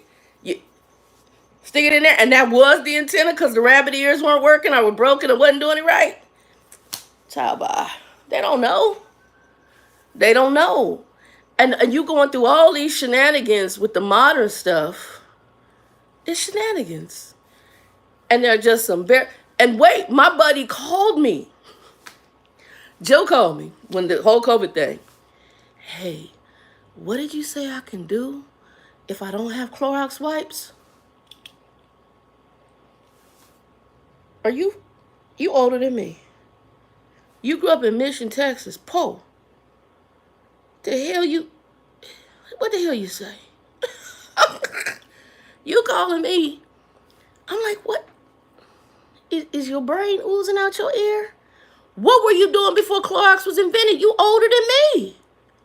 How was you cleaning? How was you disinfecting, bruh? Love them dearly, but it made no sense. I said, yeah, Joe. Do you have a spray bottle? Oh, yeah. I said, okay. You're going to take about that spray bottle, and I would say maybe about a quarter to about a cup of some bleach. Fill the rest of it with water. Girl, bye. Put a couple squeezes of whatever dish soap you got in there. Shake it up. And there you go. And then use some paper towel or a rag or whatever you need to do. Spray what you need. Let it sit for a minute. And wipe it down. That disinfects. Girl, I got nothing.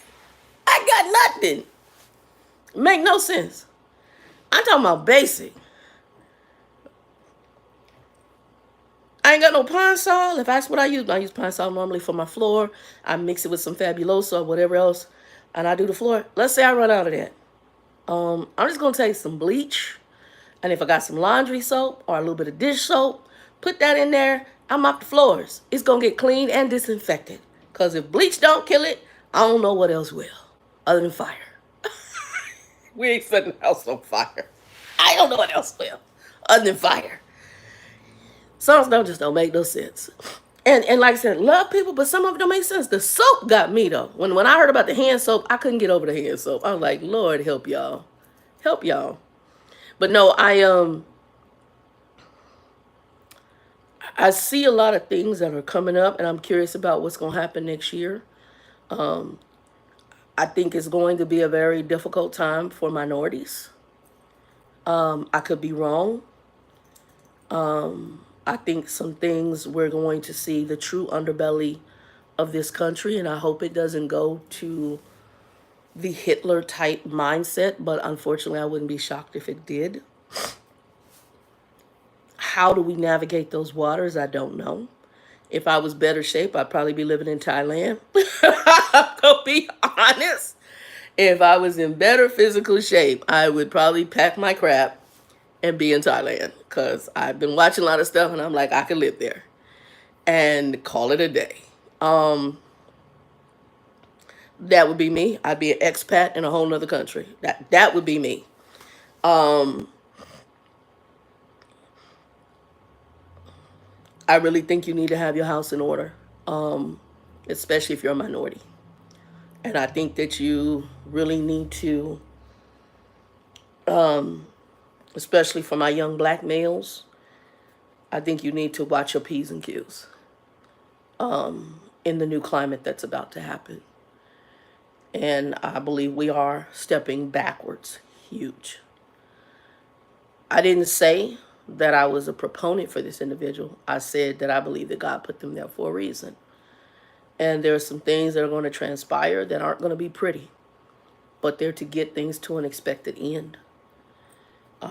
So when people tell me that's not the God that I serve that would put that person in position, then that, if you're claiming to be Christian, I'm going to question your Christianity. And I'm going to tell you to go open that Bible and look at the scriptures when it talks about leaders and kings. I'm going to tell you to go look at the character of God, and where it says, my ways are not your ways, my thoughts are not your thoughts.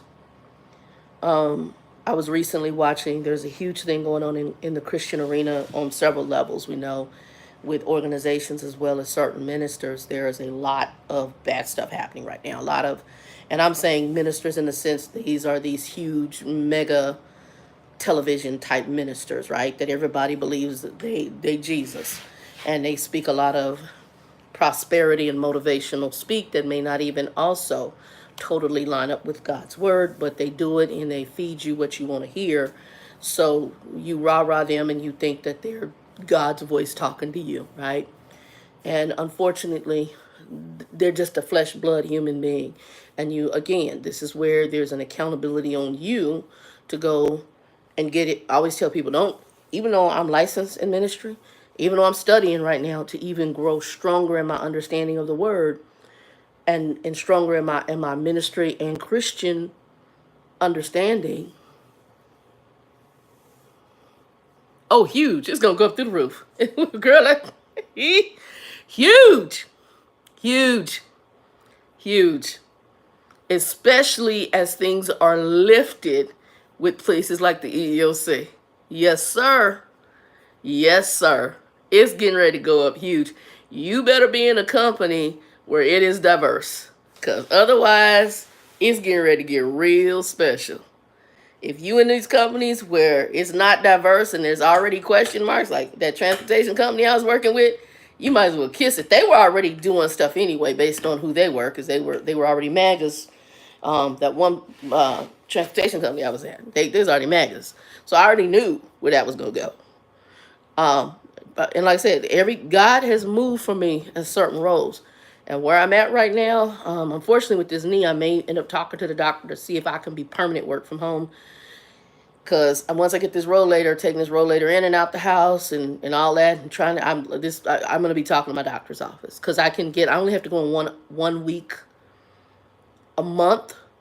But I'm going to see if we can even get that to just be work from home so I can be here. I pretty much, and I'm also becoming, like I said, I'm more of a recluse now. I really, right now, dealing with the outside world, girl, you got to be cautious. Folks is special.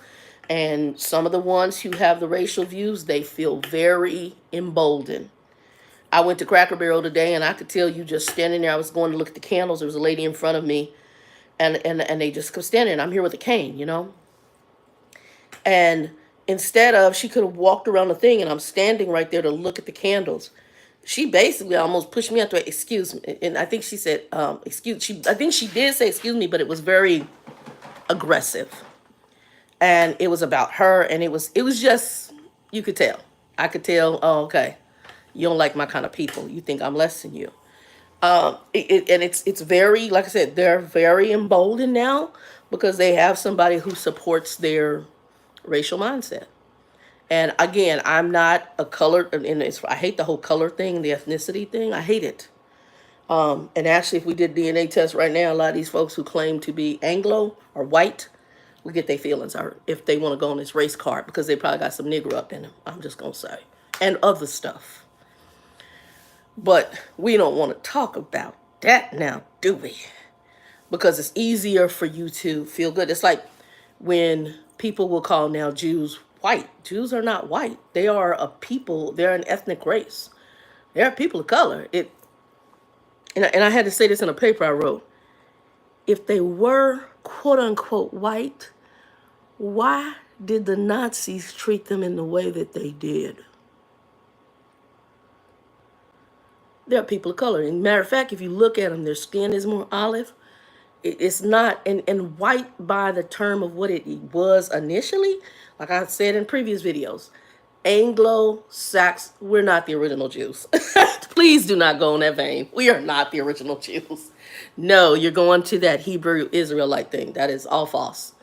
The Jews that are over there are the original Jews. You go back, if you have a chance, please go back into your Bible. Start back in the beginning when God gave the order to Abraham, and you can follow the lineage. We are not the original Jews. We're not. Zero. There may be people based on Sheba. When Sheba met Solomon, Sheba, my understanding it from what we've studied, may have adopted, and Sheba, we know Queen of Sheba was Ethiopian. She was impressed with Solomon. Solomon is an Israelite Jew, aka Hebrew. Sheba may have adopted the Jewish faith, the Christian God, but we are not. We are not. Oh, okay, because Kathy, I get that so much. Let me tell you a story, and I wasn't trying to be mean, but let me tell you a story about what happened to me and Joe. Well, let me finish this because somebody might be watching. There is something now known as the Black Hebrew Israelites, and they are teaching, and there's some white folks that will align with it, that black folks are the original Hebrews. We are not. Please, please, please, please, please, please, please go back. You can go back to, what's the Old Testament called? Oh my God, the Torah. The Torah is the original Old Testament. You can go back to the Torah, which is the Old Testament. You can research through there. You can look at where the Israelites and the chosen came from based on the promise and the covenant. That is with Abraham. And then it branches from him out, okay? Follow that. Black people, when we came in, for those of us who did probably accept the Jewish, weren't born necessarily into it unless, well, there's some thought processes that maybe Solomon and Sheba hooked up and had a kid. I don't know, because Solomon wasn't too far from his daddy David. Could be. But for those, Sheba adopted, from what we understand, the Jewish faith. The belief in the Jewish God would be the God of the Bible, right? And she adopted it. Therefore, it bridged itself into the Ethiopians, and there are Ethiopian Jews. Absolutely 100%. And it came from that. But there's been this underlying belief system that has now permeated called the Black Hebrew Israelites. Me and Joe went to have dinner at one of the Mexican restaurants. Lo and behold, this chick sat down next to us. And at first, the conversation seemed like she was a believer. And then all of a sudden, the Black Hebrew Israelite stuff came out. I'm like, oh, Father, God, in the name of Jesus. And well, go back. And she couldn't really give me. And I said, we need to branch this off of Abraham. And I just looked at, and there's a point, I won't argue. At this point, you're going to believe what you're going to believe. It's just like, I love Truckerette. We are not going to disagree about probably the reason that Trump's back in office.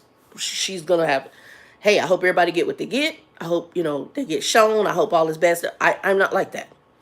I'm going to pray for Trump. I don't necessarily agree with him. I feel sorry for him because I know that he's a narcissist from things that happened as a kid. And same as I felt sorry for Monty, same as I feel sorry for my biological mother. These are damaged individuals. And saying, hey, I'm damaged and I have issues too. However, I think I'm more alert of my issues because I have more introspective. You have people who walk in their damages, such as Trump, and they don't see it. So they never will really remedy their issues unless some major event happens to where they look to God and say, hey, I got issues, help me. They won't. Facts. So I'm not arguing the word, although there are people that call themselves in the Christian arena apologists. Not normally my forte. I'm probably going to get a little more versed in it, but I'm not a person that wants to argue it. I will direct and say, hey, and one, I don't want you to believe me anyway. Go get it for yourself, because that's what's going on right now in Christianity right now.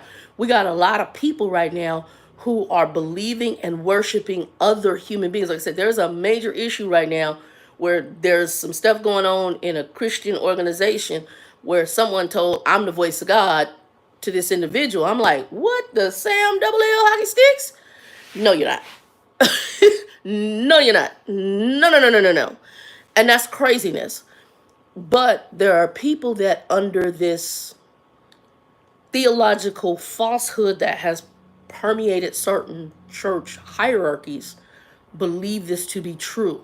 And unfortunately, the doctrine now has become tainted and poisoned and twisted. And it's impacting people who really want a true relationship with God. So I always say, go get it for yourself.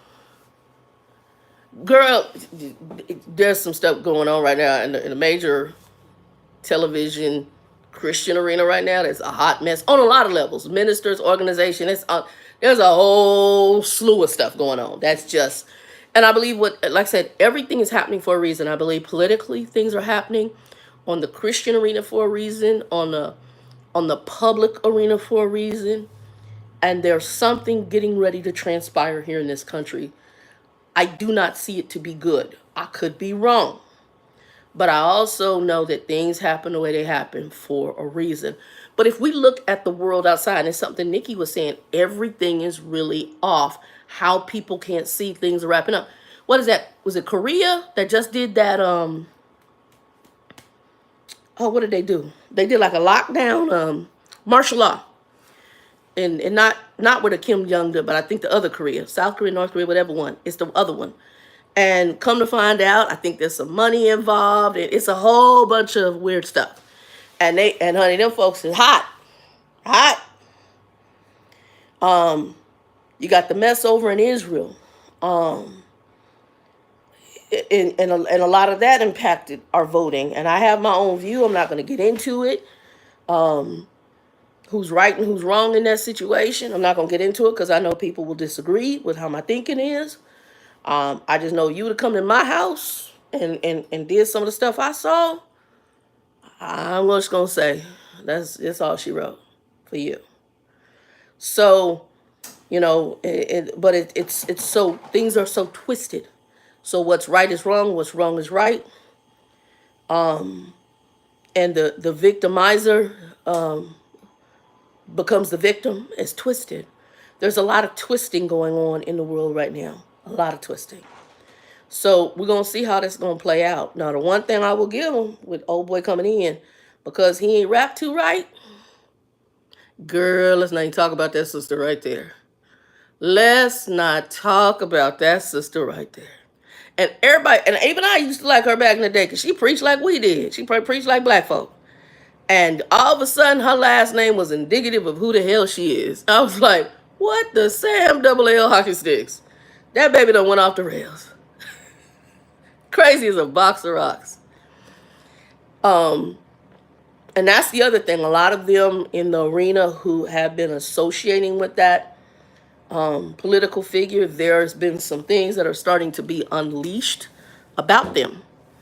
and the rugs are being pulled back on them. And so, and the tactics are the same. That's the bad part. The ones that are these major, quote unquote, Christian folks that are affiliating with them, the lying, the manipulating, the controlling, the yes people around them, all the tactics are exactly like his. So of course you align yourself with a person that's just like you. I'm just saying. And so now we're seeing that, and like I said, some things are unfolding, and I believe it's going to have a negative ramification on Christians. Unfortunately, the Christian arena is going to get its feelings hurt, because they have associated themselves with foolishness, and that's okay. It's going to be a learning lesson, and some people may disagree with me, and they'll say, "Oh no, politics is in a." Was it really? So let's go to the New Testament and let's watch Jesus. And every time, he really didn't have nothing to do with the politicians until he talked to Pontius Pilate, said what he got to say, and ended up on the cross. Even Pontius Pilate, like, I really ain't got nothing on this dude. He ended up on the cross because people turned him over to him.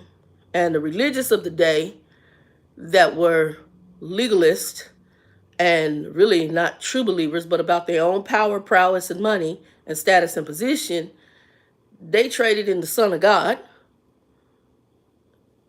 to the political people of the day so that they could keep their powers. Hold on. True, but Kathy, I'm gonna ask you this. So I grew up Black Baptist. I'm gonna ask you, because I knew, even as a kid, pastor was screwing other folks in the church. It's just become more permeated, and now because you got these mega $1 million, quote unquote, folks that claim to be Christian ministers who hold these highfalutin positions and have all these monies and jets and all this other craziness, because I don't believe that's how ministry should be. I do believe you should live a humble lifestyle. I'm not trying to say you got to be poor, but you should be humble. And the $1 million mansions for a pastor is insane. But this has been happening for years. This is not a new thing. It's just more now in the scope that you so big and bold that all your business is in the street.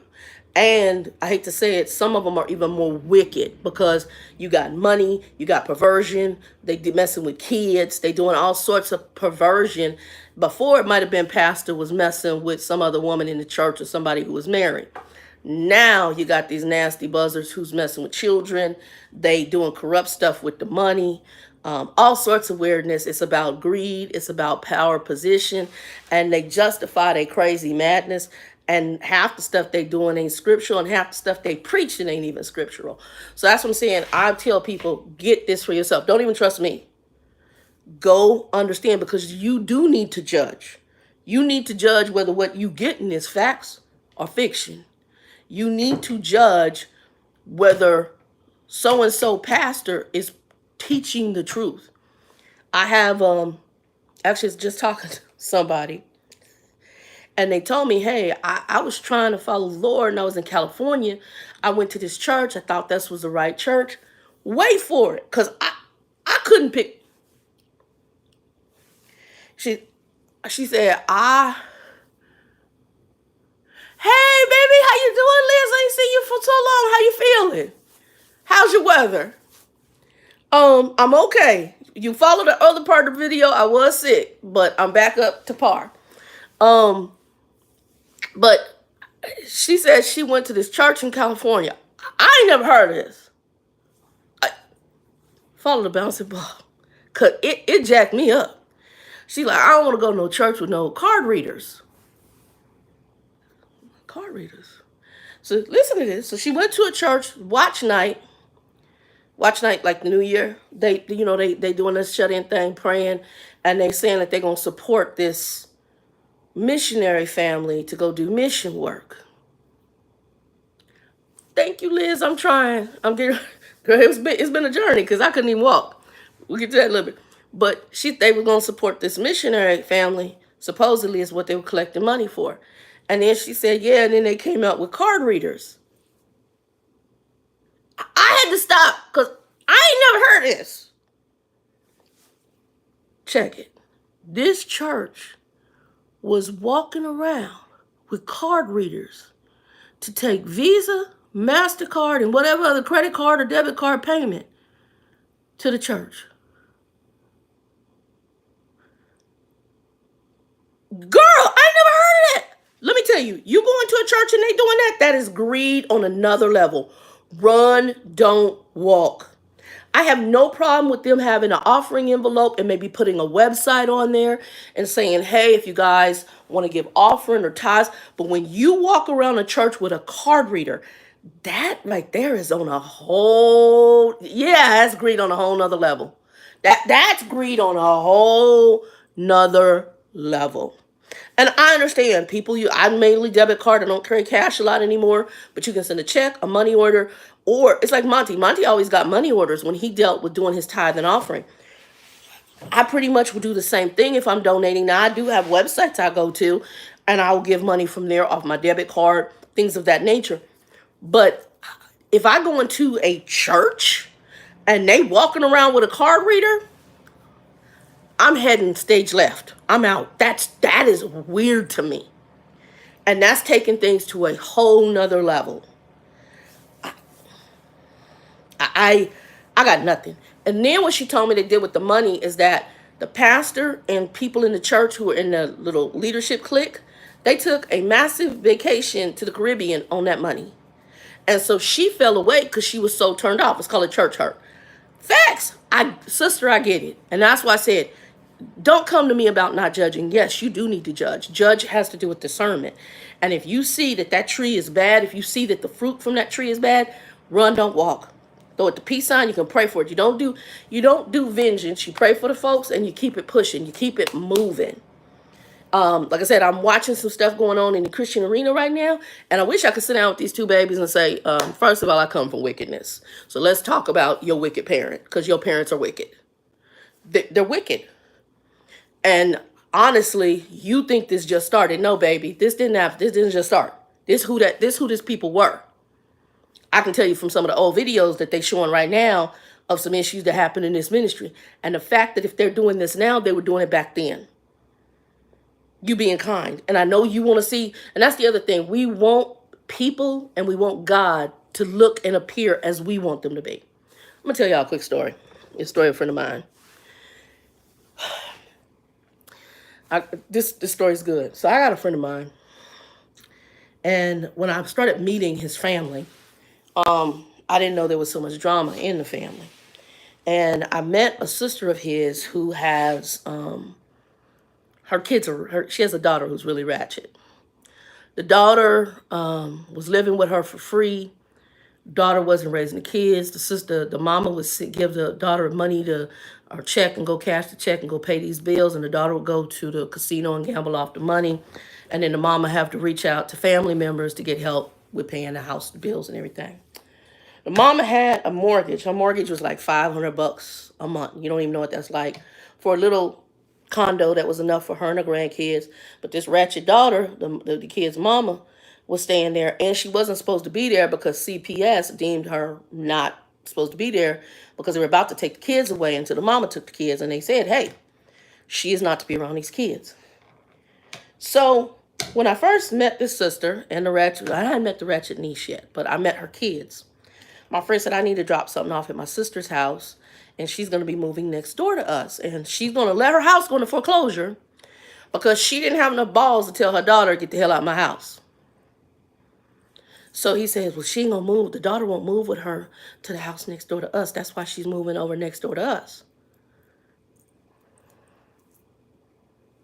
I said, to my friend, I said, so you're telling me that your niece, who's ratchet, who's living off her mama for free, ain't paying nothing, using her mama's money, doing all this ratchet stuff, can't pay bills, having to beg you and other family members to help her because she can't tell her crazy daughter no, and kick her behind out the house, that the daughter is not going to move next door because y'all don't like her.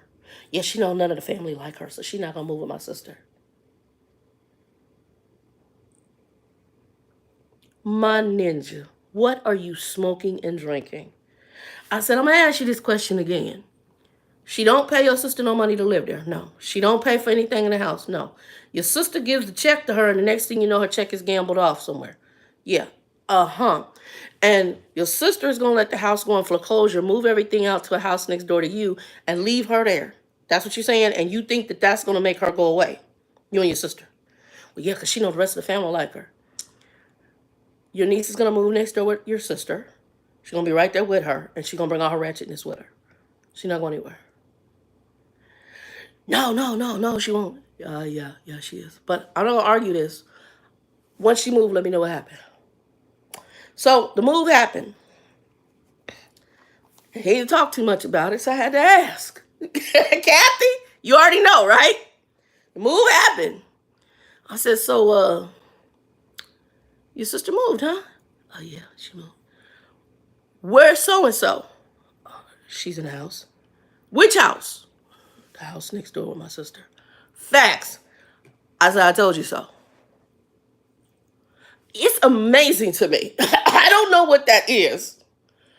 And again, oh, we ain't supposed to judge. She moved right along with her. Absolutely. You live in rent-free. Child by. And the girl is, ratchet. I met the girl. Cholo chick. She Latino chick. Cholo chick. Hardcore. Just ratchet. Some of the family's cool, but he's got a lot of ratchet folks in the family. Some of the family's cool. He's got a sister who's an educator, sweet girl. He's got another brother he takes care of who has a disability. And I'm just like, the mother, I think, has some mental issues, but there's a point where so I got family members. They blood, and I know them from when I was a kid, and they have criminal behavior that they have been in for a while. And they finished in prison time right now. But if they got out and come to this front door, I'll be like, oh, here's a group you can contact, but you can't live here. No, ma'am, no, sir. I ain't got a problem saying no. N-O. I ain't got a problem. I'm going to tell you, H-E-L-L, no.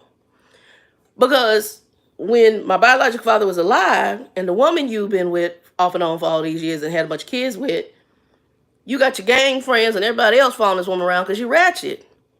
Child bye. You said that part. Look, that. Kathy, homie, feel me. I'm not understanding. It absolutely is astonishing to me. And when people, like I'm watching some of this drama play out with this one Christian organization, and like I said, I would love to sit down with them and go, I'm going to school y'all. Your mama is wicked, and she's ratchet. Facts. And I'm not telling you to hate your mother, but I think you need to come into reality. Facts. Hell no. Facts. So when you know you dealing with ratchet folk, and I'm not trying as a Christian, pray for them. Don't go into madness. I sat on the phone with another associate of mine, love her in the Lord, love her dearly. She has, I guess, reaffiliated with her family, and they are extra ratchet. And this baby went to a family dinner in another state during the holidays and was scared to eat the food because she got family so ratchet she don't know if they're going to put something in to make you sick or kill you. My question, why in the Sam Double L hockey sticks are you there?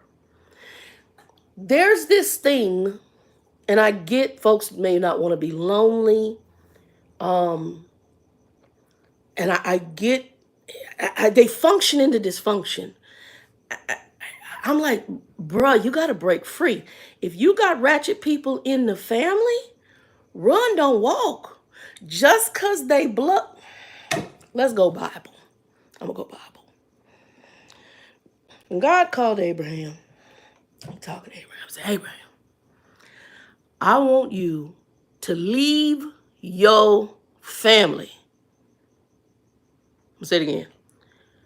Abraham, I need you to leave your family. Abraham like, okay, God, I'm going to leave my family. If you go back and read the story, it was supposed to be him and his wife. But another individual family member came with him. That family member's name is Lot. L-O-T.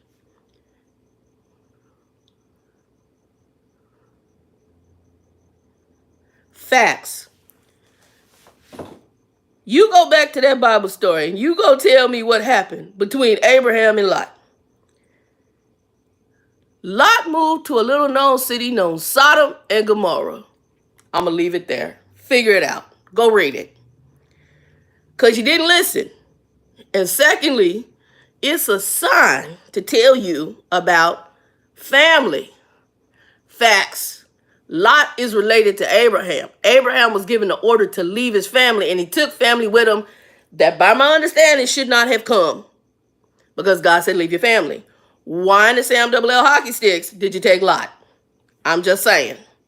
I'm just saying. Now, granted, God knew that was going to happen because folks don't know how to listen. I'm just saying. The Bible also tells you that you got family members that'll be the enemies of your own, that your family can be the enemies in your household. A man's enemies may be those people of his own household. So it's a hard thing, especially if it's a parent, to understand that your parents could be wicked. And then right now I'm studying on where it says honor your mother and father, because I may be writing my mother a letter. That's something that has been sitting on me because I had a weird dream. I'm not going to say I don't want to be friends, but I need to go ahead and say, look, hey, what's up, Daisy? Is that Wendy? No, Wendy went under a different name. Wendy went under Daisy. What's up? I know you've been on here before. How you doing and how's your weather? And welcome.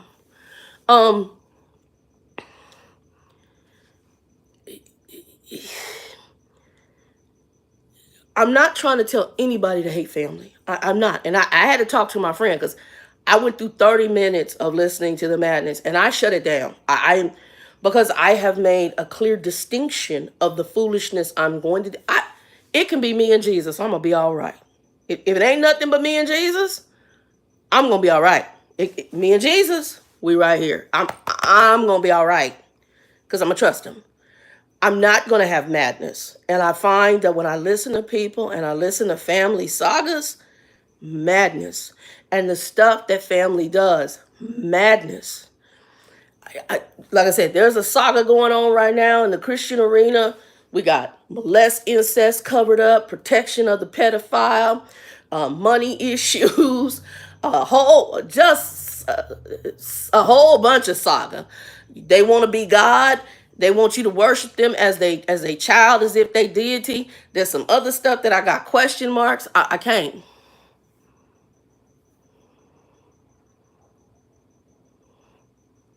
Oh, thank you, Daisy. I appreciate you. I appreciate you, baby.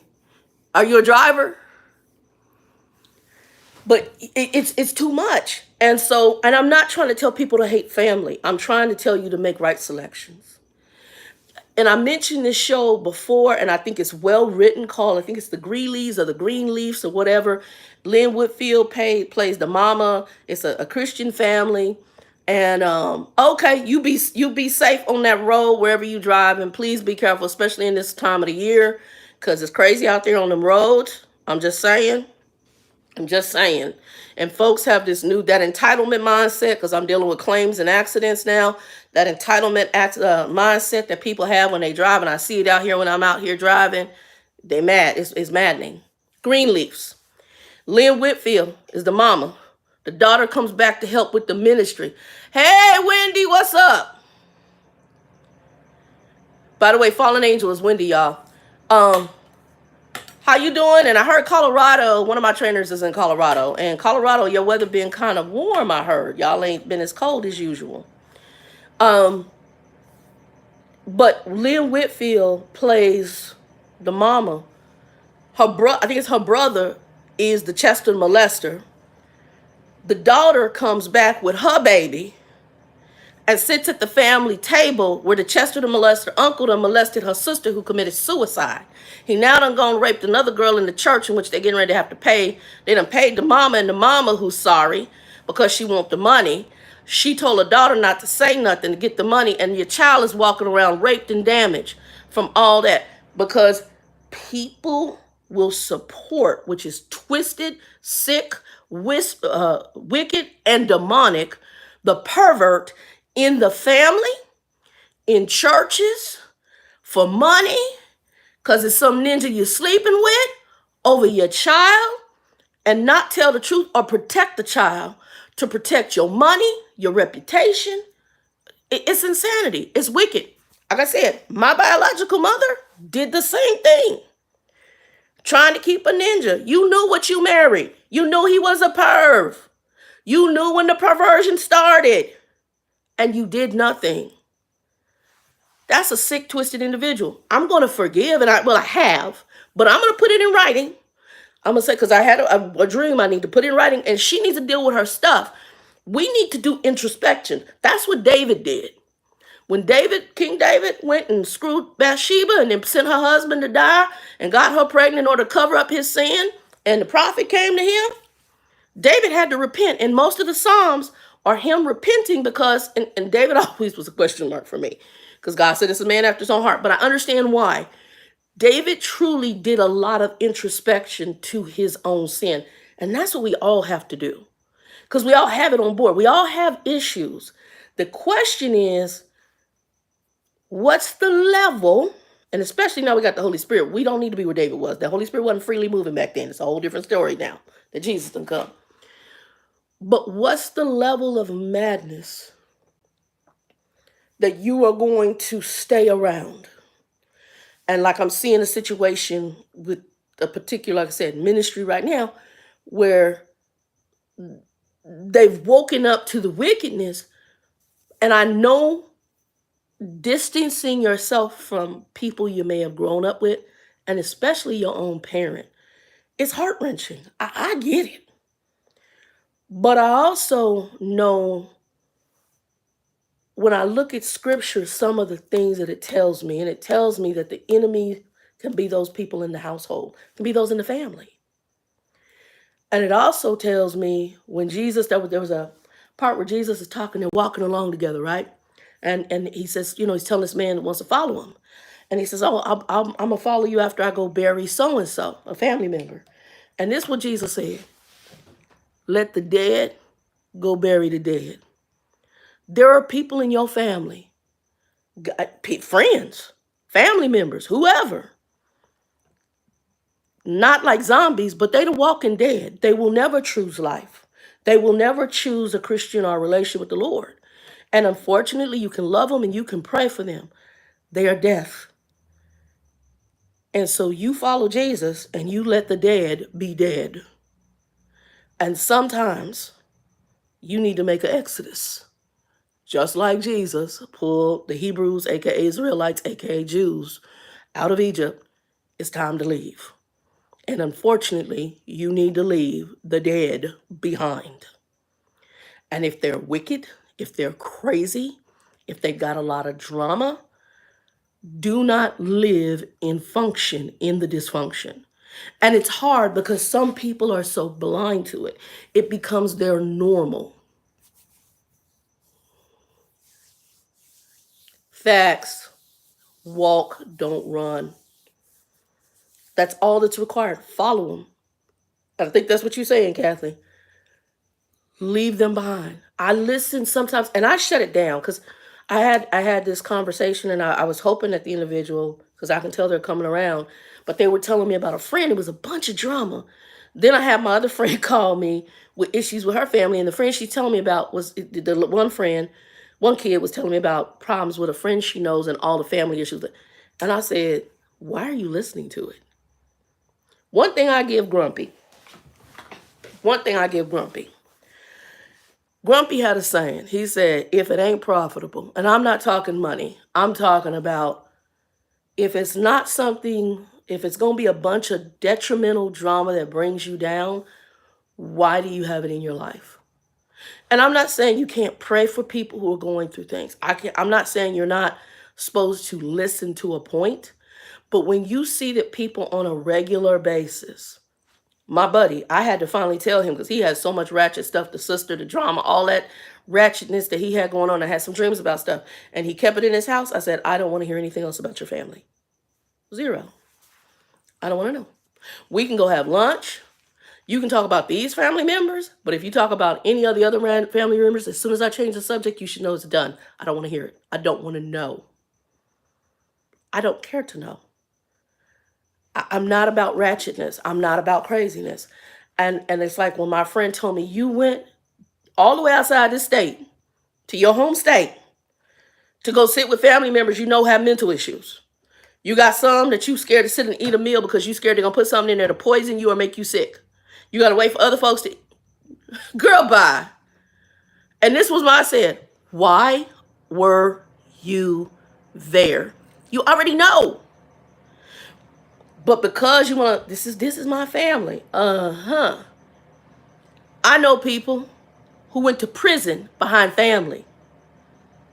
Behind family. Some might be in caskets behind family foolishness. Behind family. Child, you better let that go. Run, don't walk. Let the dead be with the dead. They want to live in their deadness and live in they way they going to hell with their family, friends, whoever. I'm out. I'll be up in this crib by myself, me and Jesus. I go sit down and have a meal by myself. I will not. I had another associate. I have a tow capability, and they needed a vehicle towed from their house. It doesn't. My company doesn't require you to show insurance or anything. They'll pick the vehicle and take it to wherever you want. So, oh, can you tell? Yeah, absolutely. Then she told me that they took some stuff because it was a family member that was living with her who now is moved with the daughter. The daughter crazy. So they went to deliver the stuff. There's a whole bunch of drama. I said, I'm gonna explain something to you.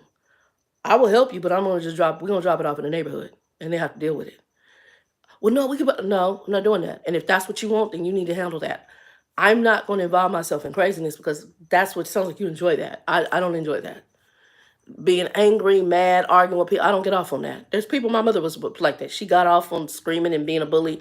I don't get off on that. That's craziness. I'm not going to do it. I'm not. It's insanity. And it's stupid. And it's ignorant. No, ma'am. No, sir. And that's probably why I'm cynical now, because I be looking at stuff and I just laugh. Folks do something crazy, I start laughing. Because I'm like, this is craziness. And I just laugh. Or I shut it down. If you start telling me a bunch of stuff and start making my head hurt. I had my one friend. I love her dearly. She's a very sweet person. She started telling me all the craziness in the family. I'm like, why were you there? Why are you even? Well, they did. Well, your mom is dead. You can't do nothing about that. I'm sorry for your loss, but your mom is dead. She died last year, whatever, and they doing some little get together to celebrate her life, and it's all a bunch of drama. No, you celebrate her life at home, and she's dead. She's gone on. I hope she knew the Lord, and if you know the Lord, y'all see each other on the other side of glory. Right now, your mama dead. And I know people will think, Shannon, that's cold. No, that's freaking real, man. That's real. I'm not understanding.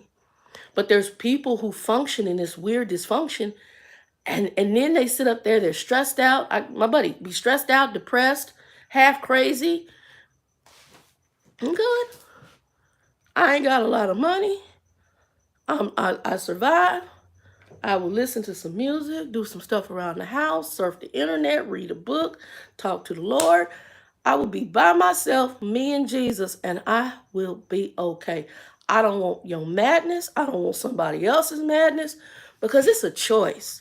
And the sad part is, and this is where judgment comes in, and it's also where you have to be willing to let God show you. That's why I tell people, ask God, show me me. And that's a hard medicine. My show me took me down 2 of my family lines. It showed me both of my parents, how broken they are, how jacked up they are, and how wicked my mother was, and some of the wickedness of my father, even though I realized Grumpy was trying to do better, but the demons and the generational curses in that brother line was thick. Even though, and he had changed, because when I talked to some of his friends from the railroad, they said the dude was different.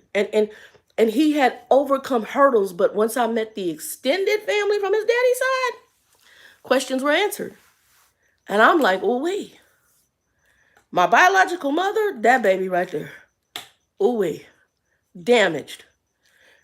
And God have mercy on her. I don't hate either one. I forgive both of them.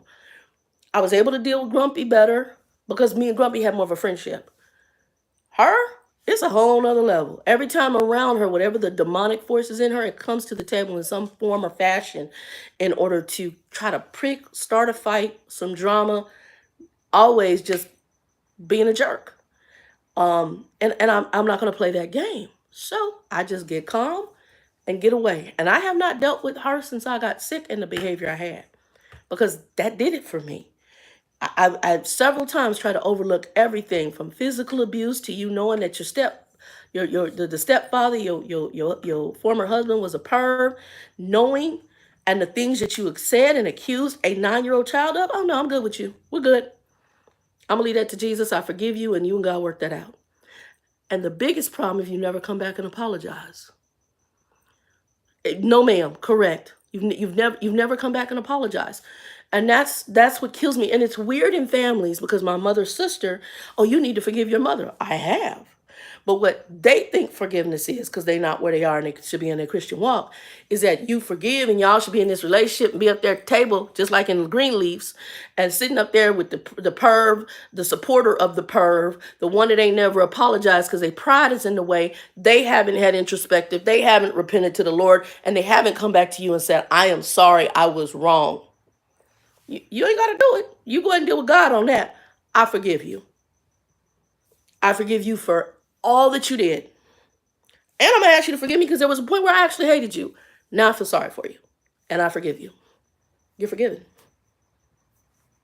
But I'm done with it. We don't have to sit down at a table. I'm going to do what the Bible tells me. And the honoring is to forgive you.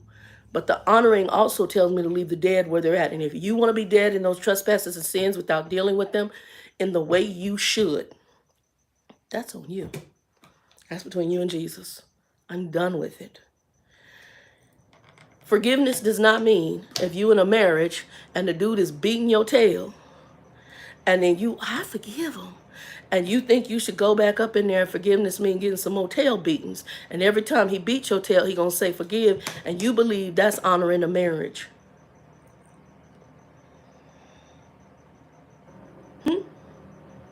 Or, oh, that's my mama, that's my daddy, so I got to be around them even though they've done these wicked, evil, and malicious things to me, my family, whatever. No. And it's not to hate them. You forgive them. Exodus. Leave. Run, don't walk. Cross that Red Sea and let God put the waters down. If he chooses to bring them back in and they know how to act right, cool. But if they don't, I'm going to pray for you and feed them with a long handle spoon. Deuces. I see this, and like I said, I'm watching a ministry right now, and there's some things I'm sitting back here going, oh, stuff don't make sense. And there were some situations, and my mind is going, I'm wondering if they hired so-and-so to do this to you, some wickedness. I'll leave that alone. Because they didn't want you in the family, his wife, because she's married in. They don't want her in the family in the first place because you wasn't one of them. You was another nationality. I'm just saying. So maybe if we do all this wickedness and I allow all this wickedness to your family, my son will leave you and then I can control my son. Because there's people like that. Run, don't walk. And honestly, I would probably sell everything. The house, if we lived in the same state, we need to move to another state. I don't even need you to know where I live. Facts. I didn't talk to none of my family they didn't know where I was for a long time. Right here in the same state. Right here in the same state. I had one cousin that was able to find me when my grandfather got shot and killed. I became that invisible to my family because of all the madness and the drama. And like I said, and it's weird that family will sit and support ratchetness. But I'm seeing it, and it's a spirit behind it. It's definitely a spirit behind it because it's so. I don't just see it in my own family. I'm listening to people around me. I got one young lady who was molested by an uncle, the grandmother's brother, and grandmother be on the phone. Oh yeah, so and so's over here. Like everything okay, and she's not the only original molest victim. He's done it to several of them, and they know it, and they and like, oh, everything's okay. Dude, he has molested several incest with several of the children in the family. And no, this ninja can't come to the house. Matter of fact, he would have been in handcuffs as soon as I found out about it. We would have called. Yes, sir. But you invite him to the house. And then you want to tell me and I'm supposed to come over there and hang out?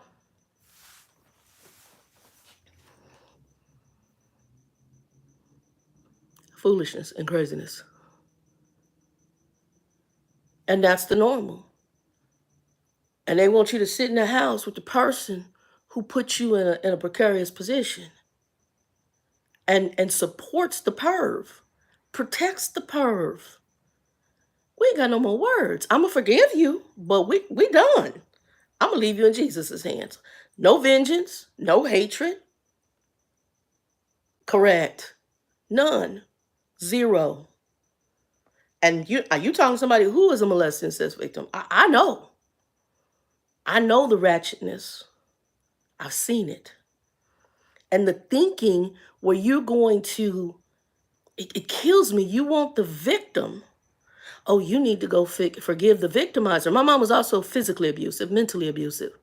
So you want me to go and I'm supposed to go sit and be around ratchet. Have you talked to them? Have you told them, hey, you messed up and you really need to go apologize to your child? You need to repent. You need to deal with your stuff. You need to say you was wrong. But you're going to come to me, the victim, and tell me I'm supposed to, child, bye. I cannot. None of it makes sense. But my aunt's not the only one. There are millions of people who do this weirdness. It is the most twisted. And as I'm listening to this situation with this particular ministry and family, I'm hearing it. I'm like, oh my God. The mama's protecting the Chester the molester. There's a grandchild. Well, he got kids too. You're smart. We're gonna give you an award. So if he's molesting his niece and he has children, how do you know he ain't molesting them?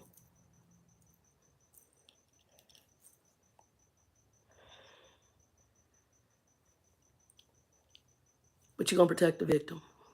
Excuse me, the victimizer. Cover for him. Cover it up. The hell is wrong with you? And the Christian behavior, at least what is portrayed by the parents of the child who's the victim, I gotta commend it to them. But they better than me. And mama just gonna show up and she ain't supposed to show up and y'all done had a conversation. Oh, there ain't gonna be no more conversations. I'm gonna go down to the police department, the judge, whoever I need to do, and we're gonna put an order prohibiting harassment. I'm gonna block you from my house. I'm gonna block you from their school. And if you show up within so many square feet of this place, I'm gonna call 50. And my understanding, you break that, you go to jail. So you figure out how to stay the hell away from us. Girl, bye. You ain't gonna do right? Then we just gonna go ahead and you the popo. We're gonna take it to the people with the police and the guns. And you gonna do what I say do when it come to my family. But again, folks want to have this thing where they have a hard time breaking away. Girl, right, facts. You got a hard time staying away from your family. And you got witnesses to this stuff. Child, by Proverbs 4:23, above all else, guard your heart, for everything you do flows from it.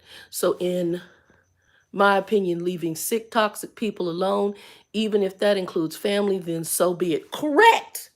And the issue is, Daisy, we run with a little scripture, oh, honor your mother and father. And we run with that and we think, oh, that means honor them regardless if they're wicked, regardless if they're abusive.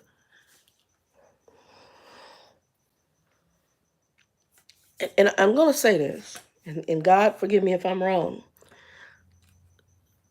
If a person leaves or they're not really a parent, because you can have a father in the house who's not a father. You can have a mother in the house who's not a mother.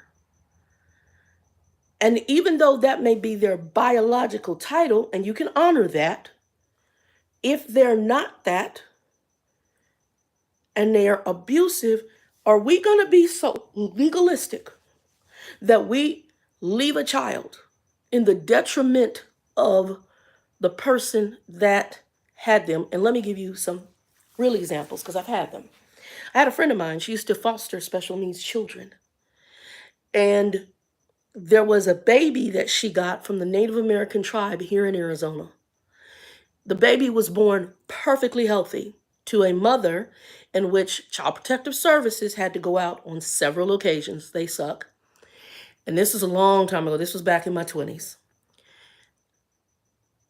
The tribe did not have anybody who could caretake for him after everything happened. But they left the baby, and then all of a sudden, there was abuse done to the baby, and he stopped breathing. Brain damage happened. I think it was quadriplegic or whatever. And he was in a bed, brain now drooling, changing diapers all the way. I think he lived up until 5 or 6 years old and died. Is that a mother? She might be his biological mother.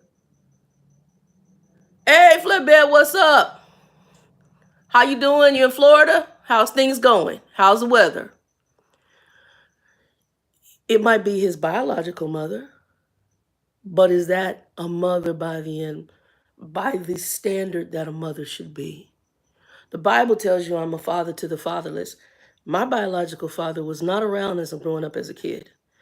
And it's not, and I think I was talking about this with my sister, I didn't have abandonment issues like we were talking about another individual, and her father, I think, was in and out because of drug issues. And so my half sister assessed abandonment stuff. But I also realized that my sister, her brothers, they were around my biological father a lot more. And when she speaks to him, when she would talk about him, he's like, Daddy, like go back into a little girl. And that always was something cold as a dog's nose in Florida. You so stupid. You killing me.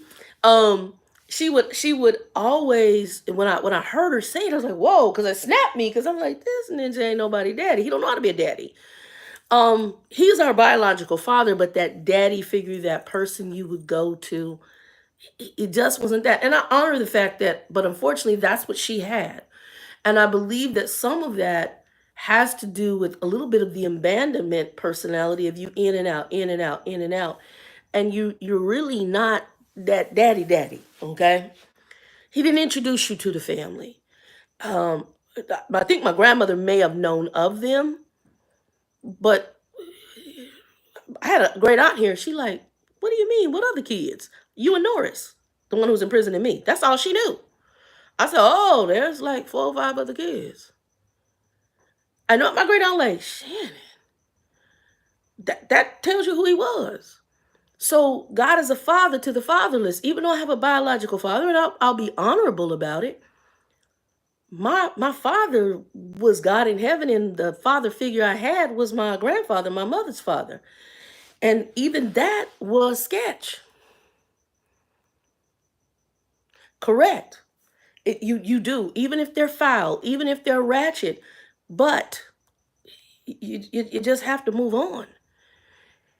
And people are struggling with this and the damages that come through that. And again, we also deal with some spirits behind people. That's why you have to show mercy. That's why when I listen to my aunt, my best friend hates Trump, and how much they hate him. I'm like, you need to pray for him, which the Bible tells us to pray for our leaders. Pray for that brother. I ain't telling you got to hang out and have coffee with him. I'm good.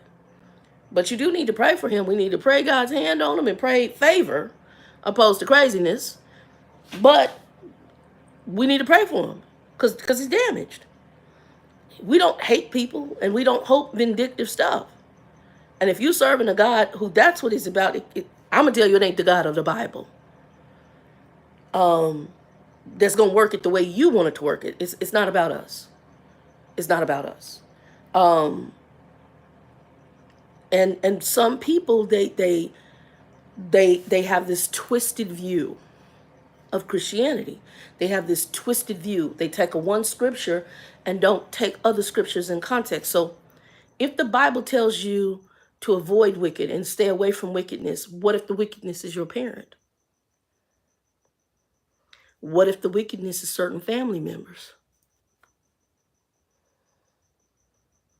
I'm just saying. You got families that want to stay around each other and it's mad drama. Lot, leave your family. Leave your family. Run or walk. Lot. Abraham, leave your family. He took Lot with him. And it was madness. Joseph was taken away from his family to grow him in the way he needed to grow. And he went through some bad things to put him in the position he was supposed to be in. But the best thing was for him to get away from his family. They were jealous of him. I didn't even know what jealousy meant, and how my mother was jealous of me. How vindictive, evil, malicious people can be when they're jealous of you. I didn't understand the word jealousy and the things that come with that. And it's bad. It's nasty. People will do some vicious, malicious things when they're jealous of you. If anybody got jealousy issues with you, leave them alone, because they will cut your freaking throat.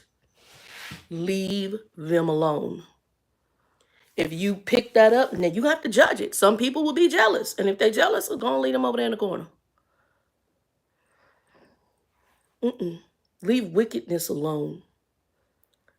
And sometimes, like I said, you got to have conversations. God, right now, I've got some things I'm noticing with some associates of mine. We've become distant because there are things and how they're responding and certain things about them that is wicked.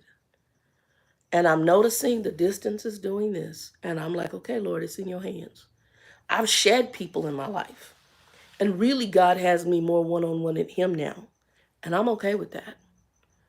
I've got a few people around me, but for the most thing, I live a very peaceful, private life.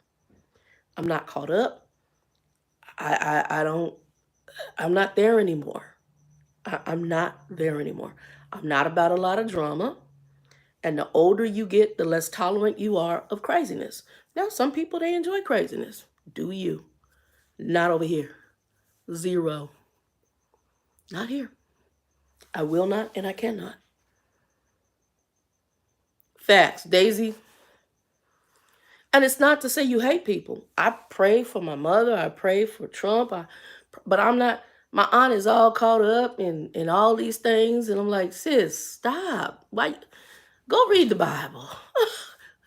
Whatever's going to happen with that man, all you do is pray for that baby in the office. She really, folks is really upset over this election. They, I mean, really upset. Do I think some things aren't going to be good? 100%. I think we need to be prepared for it.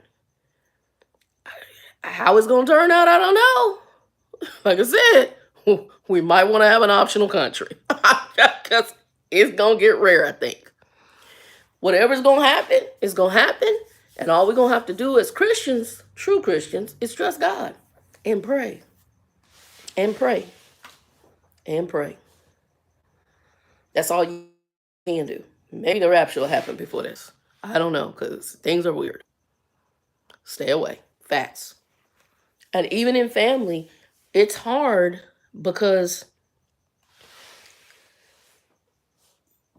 people, they feel they need family, but if the family is wretched, and I hear and see some deplorable, crazy stuff with folks. Oh, that's my cousin, and oh, okay. I got an associate of mine. This baby did 8 years in prison behind family. If their story is true, they went to go get a soda or something out of the cooler at a store, convenience store, and the crazy family member went to hold it up, and all hell broke loose. And because you walked in that store with them, you did 8 years in prison. It should have been even longer. Family.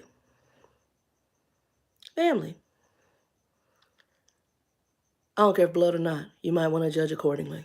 I'm just saying. Not to hate them, you pray for them, and put distance in between you and them. I pray for my brother in prison. But once he gets out, don't come to this door telling me you need someplace to stay. I can help you. I'm going to pray for you. I'm going to direct you to an organization that might work with you. But you can't stay here. No, sir. No. Zero. I don't know that he would. I'm just saying that's an example. I pray he gets it right. I pray he straightens out his life. But no, ma'am, no, sir. No, you've lived your life in and out of prison. You got the woman who had your children, who had told my biological father she got gang members and stuff following her around because of you. No, that's stuff to get you killed behind somebody else's foolishness. Facts. Abraham, leave your family. And I've told associates of mine that, and I said, I'm not trying to be mean. It's not that you don't, you may love your family. But if you realize there's a lot of drama with your family, run, don't walk. Run, don't walk. Pray for them from a distance.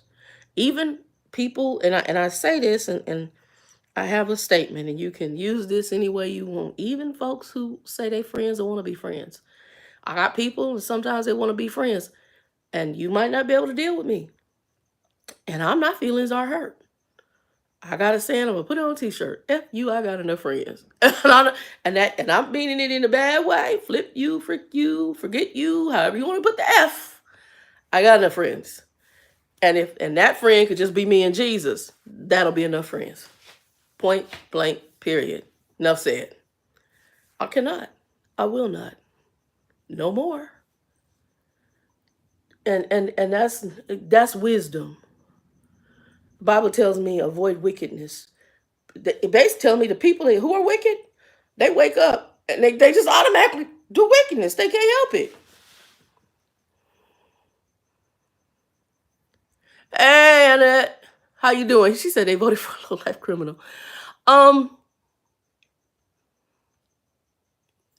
Like I said, there's going to be things that people are going to realize throughout this. I'm still a firm believer that God put him there, whether we like it or not. And it wasn't somebody I voted for. I'm not a MAGA. I'm not the Christians that supported that. But I'm a supporter of Jesus. I'm a supporter of God, of the Bible. I'm a supporter of Scripture. And when you go into the Scriptures is it Daniel? I think it's Daniel. It's either chapter 2. It's somewhere between 2 and 5. You can look up. He is asking, I think it's is it Nebuchadnezzar's dream? Is that what I'm thinking of? I think that's what it is. And when he asks, there's a scripture in there where it says God raises up kings and he removes kings, and he sets the times and the seasons, right? Everything is in his control, basically. If we say we believe in the Bible, if we say we do, then we must trust that scripture and know that ultimately what it's saying is God is in control of all of it. Whether I like Putin or not, God has him in there for a reason. Whether I like Kim Jong-un or not, God has him in there for a reason. Whether I like Benjamin Netanyahu, I do. God has him in there for a reason. Everybody who's sitting in leadership roles, a new lady, I think it's a woman now over in Mexico, the role she got, she's there for a reason. For whatever the reason is, all of it's going to play a role. The same way that we look at Pharaoh when God sent Moses in there to say, hey, let my people go. That Pharaoh was sitting in there for a reason, for a season. There was a purpose behind it. I ain't got time to teach all that, but there's a purpose because we had to get to a certain level in the human saga story. We had to have events happen to get us to Exodus. There is always a reason behind it. God, and we also have a problem to think it's only God. We got two people, or two entities at play. We got Satan and we got God. The issue is that the church no longer talks about Satan. We act like he's a non-entity. He does not exist. But again, if we're going to believe Bible, I'm going to read what you wrote here in a minute, Nanette. If we go to Bible and we go to the New Testament and we read in Paul, I think it's Ephesians, where he says, our fight is not against flesh and blood, but against powers and principalities. We like to go a little bit further, talk about the armor of God and all that good, happy, joy stuff. And we tend to want to get away from the fact that there are spiritual entities that are demonic at play. And because of that, we fail to understand God and Satan. That is 3D chess on a whole nother level. And we want to try to put God in the mindset, in our intellect. And there are things we will understand about his character, but we are not on his level. So there are strategic moves that he is making. And he's making those moves through people. What does he say when the whole situation happened with Pharaoh and Pharaoh not wanting to release this? I'm a harden Pharaoh's heart. Goonie Google moment. Wait a minute, God. Again, this is 3D chess. This is something. Why are they having to go through all of this? I'm not understanding. We don't understand the big story, but there is other stuff behind it. I ain't got time to go through all of it, because when you see the layout of what takes place and the whys behind it, then you be going like, ooh. Even when we look back in our own lives and his hands in our lives, if I look back even to the abuses I suffered under my mother, the sexual abuses that happened under the pervy stepfather, and some other issues that happened, if I look back to that, I have people coming to me now who are molest, incest victims, rape victims, abuse victims, a whole plethora of things. If I look to what I went through, I now can minister to that issue. Was it good what I went to? No. But I'm going to say something a friend of mine used to say to me years ago. Out of bad can come good. Facts. Out of Joseph being thrown into the pit, being sold into slavery, he was able to sit next to Pharaoh and save everybody from a famine. And God worked through him through dreams and in dream interpretation. That same situation, unfortunately, did result in the Israel, Hebrews, Jews, aka Hebrews, Israelites, in Egypt, where the next Pharaoh down the line forgot about what happened with Joseph. And then because of how the Jews began to grow as a people, Pharaoh became scared and they started treating them like slaves. So at this point, God wants to turn them back to him because they started getting involved in all the gods and all that other crap of the Egyptians. And now he has Moses come on the scene. It's also Moses as a foreshadowing of Jesus. Let my people go. And let me go back to where she said, what kind of God would do that? Is he bored?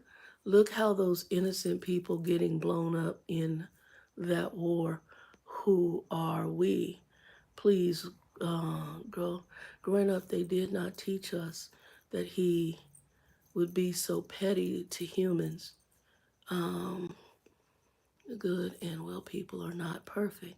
A lot are mental, yet God acts like they are more than they are. Hold on. Growing up, they did not teach us that he would be so petty to humans. Good and well people are not perfect. A lot are mental, yet God act like they are more than they are. Yet God acts like they are more than are. So are you saying people act like they're more than they are, or God acts like man is more than they are? I'm confused. Clarify. Clarify for me, Annette. Here's the best breakdown I can get.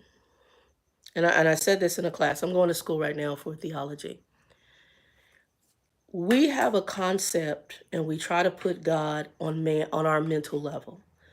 There's a scripture in the Bible that says, your ways are not my ways, your thoughts are not my thoughts, and my ways are above. And again, one of my big things and my big points are, oftentimes we only put it on God. I've been mad at God because of what happened to me as a kid. I fell away.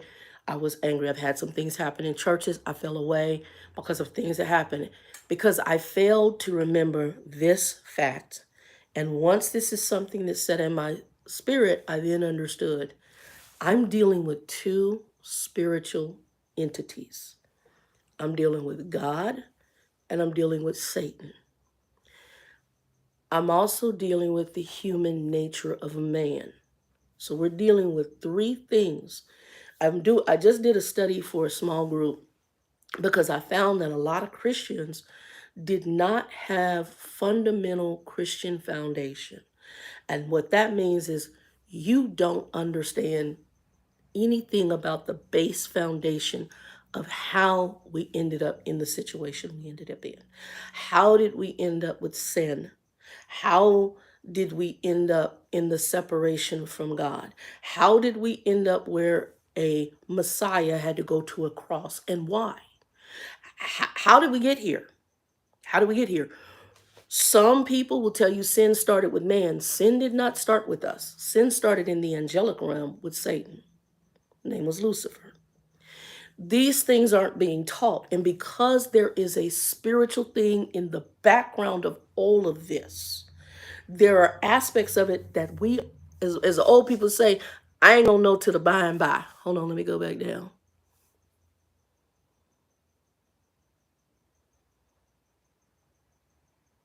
Mm.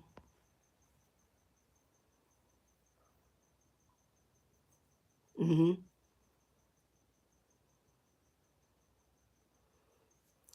So Annette, hold on. And hold on a second. Annette, I'm gonna challenge you on something, and I'm probably gonna come back in later with this, but I'm gonna challenge you on doing something because I can sit here and tell you I'm a get it for yourself kind of person. I want just trust me on this, okay? And well, let me rephrase that. Trust God on this. Don't trust me. If you have a Bible, and I'm going to recommend some versions, and versions are important, so you can research why I'm going to recommend the versions. King James was written originally from, my understanding, from some of the original manuscripts.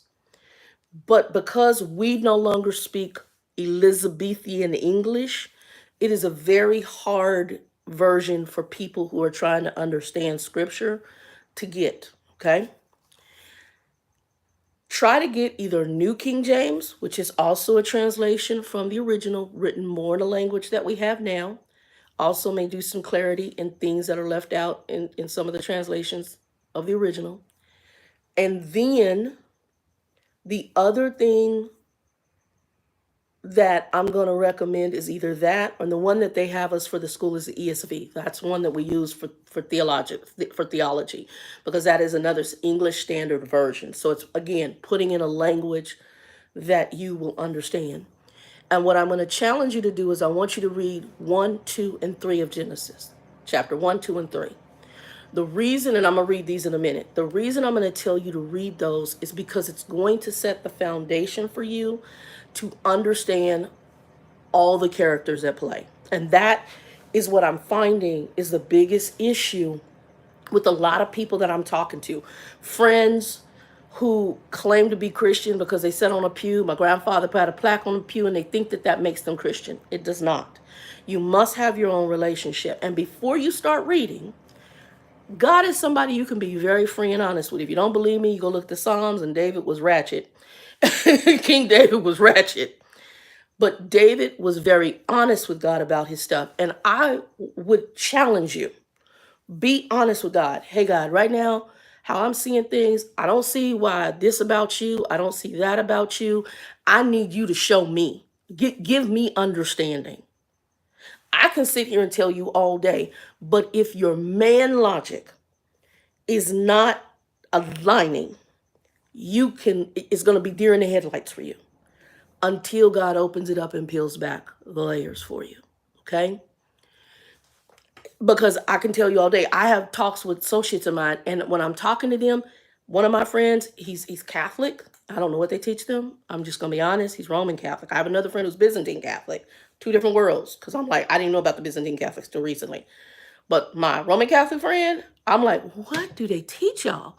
Zero Bible knowledge. Zero. Grew up in the Roman Catholic Church. I don't know what they do. I know they up, down, and they out. I don't know what they teach them. I'm just saying. He don't know Bible stories. He don't know about Exodus. Baby don't know nothing. I'm like, my God. I have another one who grew up in the Black Baptist Church. She knows very little as well, but she's got a lot more foundational, basic, at least understand Jesus went to the cross. She know very little. So, but a lot more than him. And I'm not trying to knock it. I'm just saying I'm gonna get it for yourself because right now one of the biggest things in the Christian church is we've got a lot of ministers teaching a twisted, perverted, false doctrine of theology. And so we have a generation of people who believe the Bible and God is meant to be serve them like a prostitute serves a pimp. And I'm not trying to be mean about God, but that's exactly what they're doing.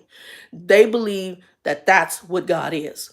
Now, to your concern about why God operates the way he does, learn first about the characters at play. You got three characters. You got God, you got man, and you got Satan. I did a study, and I'm just going to do this to find out and understand because I wanted to explain to my group before we're getting into the gospel. And we're doing the gospel of Matthew. I wanted to explain to them the character of God because A lot of people, like I said, we're dealing with spirit realm and we're flesh creatures.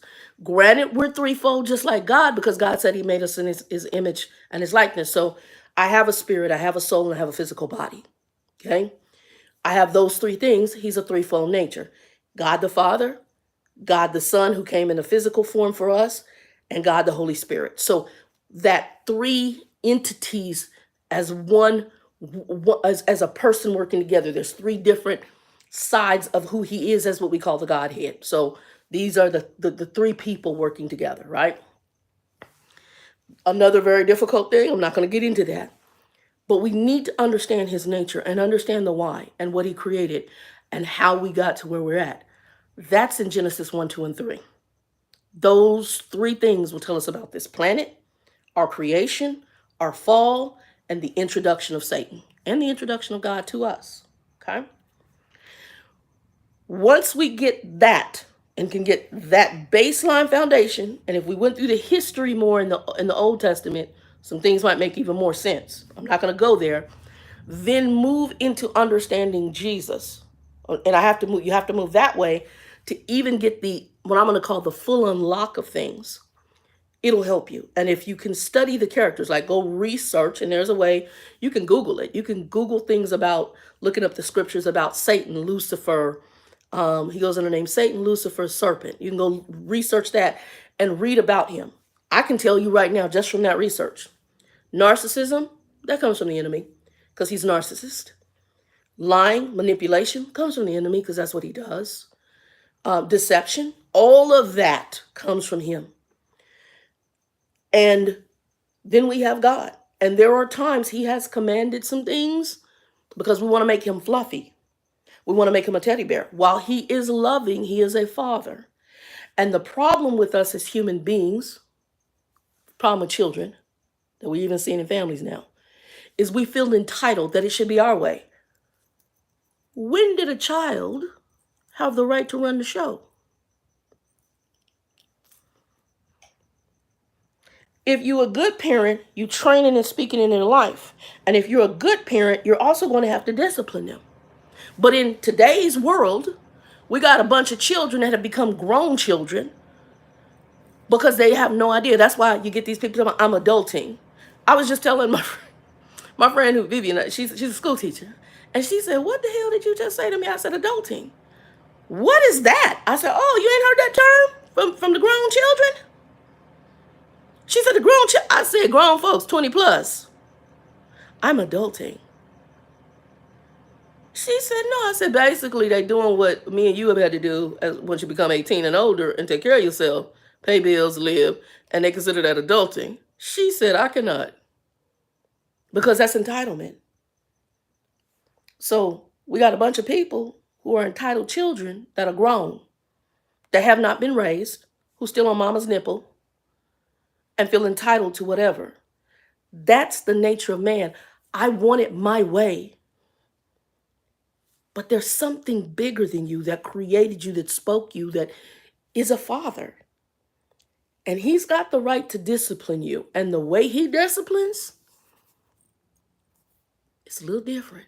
It's a different type of butt whooping. And he uses events around us to do that. We also want to put blame on him sometimes when it's not him, when it's the enemy.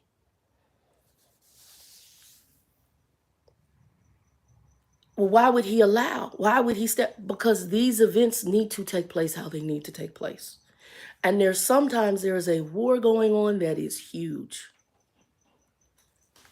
We go back, and it's a question. It's funny because I think when I remember Megan Ashley, and is that the one she was doing with the girl, the B. Simone? And they had Jackie Hill Perry on there, and it was a great question. She's like, I'm just seeing that God, and then she started asking this question regarding something that happened with Job. And Job was one of the stories that was read to me a lot as a child. I can't remember what family member, but that story was read to me so many times as a child. And God says to Satan, have you tried my servant Job? And most of us would raise our hand and like, dude, why, God, why would you put Job out there on the plate like that? Why would you put him out there against this genius? That's being so facetious. Why would you let the enemy hit him in this manner? Lord, why? You say Job is a good man. Why would you let him go through this? And why would you lift your hedge of protection? And Satan put Job through the ringer. And the question is why? Now, later, God kind of makes he does. He makes things up to Job in the storyline. But there's a lot of stuff that comes out of that. And it's been a while since I read it. But as I play back in my mind what I remember of the story, in our human element, there are some deep-seated things in us. There's a type of arrogance in us. There's that part that may be rooted deep down inside to question God. And this does happen in the story of Job. And Job begins to question God because of all he's going through. Because we start placing the blame on God. Well, God did take his hands off. And he did let Job go through all that the enemy was doing. I don't know the dynamics before then because this is some things, as I used to say in the church, I'll know in the by and by. These are these mystery questions that when we see the Lord may become more clear.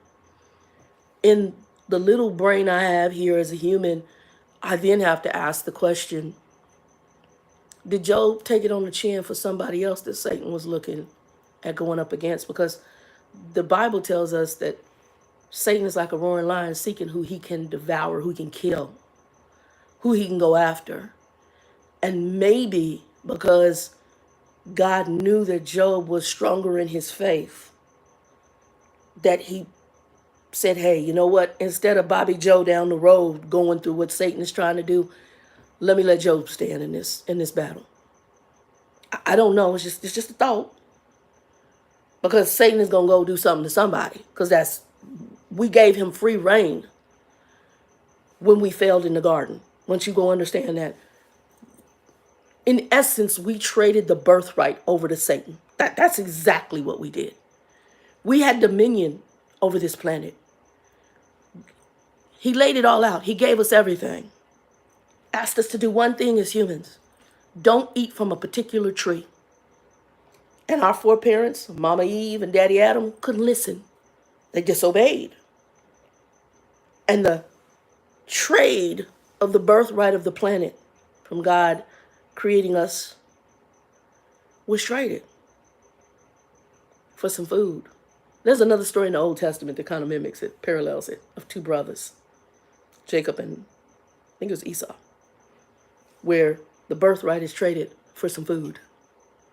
It was supposed to go to one person and it ended up getting traded to another.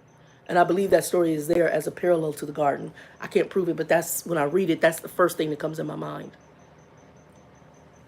We traded things in the garden and we failed. And we allowed an enemy of God to enter. And we also took on board the character, the sin character. And it translated from the angels, the fallen angel, Satan, and his demons to us. And it gave him some reign in this world. Jesus had to come in order to reign because we were separated at this point.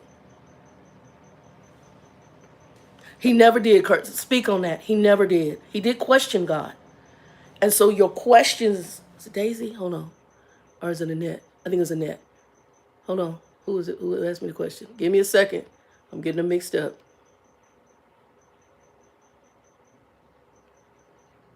Hold on. Give me a second. Let me go back. I'm trying to see who asked me the question. I think it was Annette. Oh, yeah, it was Annette. So your question is valid. I'm not negating your question. I think your question is good, and I think it's a question we need to ask. But I'm a person that always say, go get it for yourself. And I'm going to pray God shows you. Because honestly, in order to truly understand the spiritual realm, which is the struggle of the church right now, because we're not being taught on that. We're taught flesh things. We're talking about motivation. We're talking about being the boss. We're talking about what God can do for us. And we're not dealing with understanding the spiritual issues happening.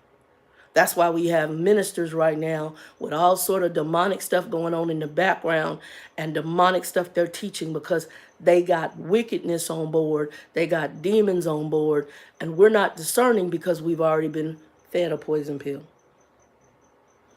And we're looking at a word that we've been told and not studied for our own self. Matter of fact, me and my sister were just talking about it because we're watching a very large Christian issue play out. And she was talking about, she's reading comments on it, and they talked about biblical illiteracy. People who are illiterate of, they don't know the word. So they're believing what they heard. They're going on their own human nature in order to try to understand the situation. And all I can tell you, and I can't bring you there, it's just something I know, it's spiritual.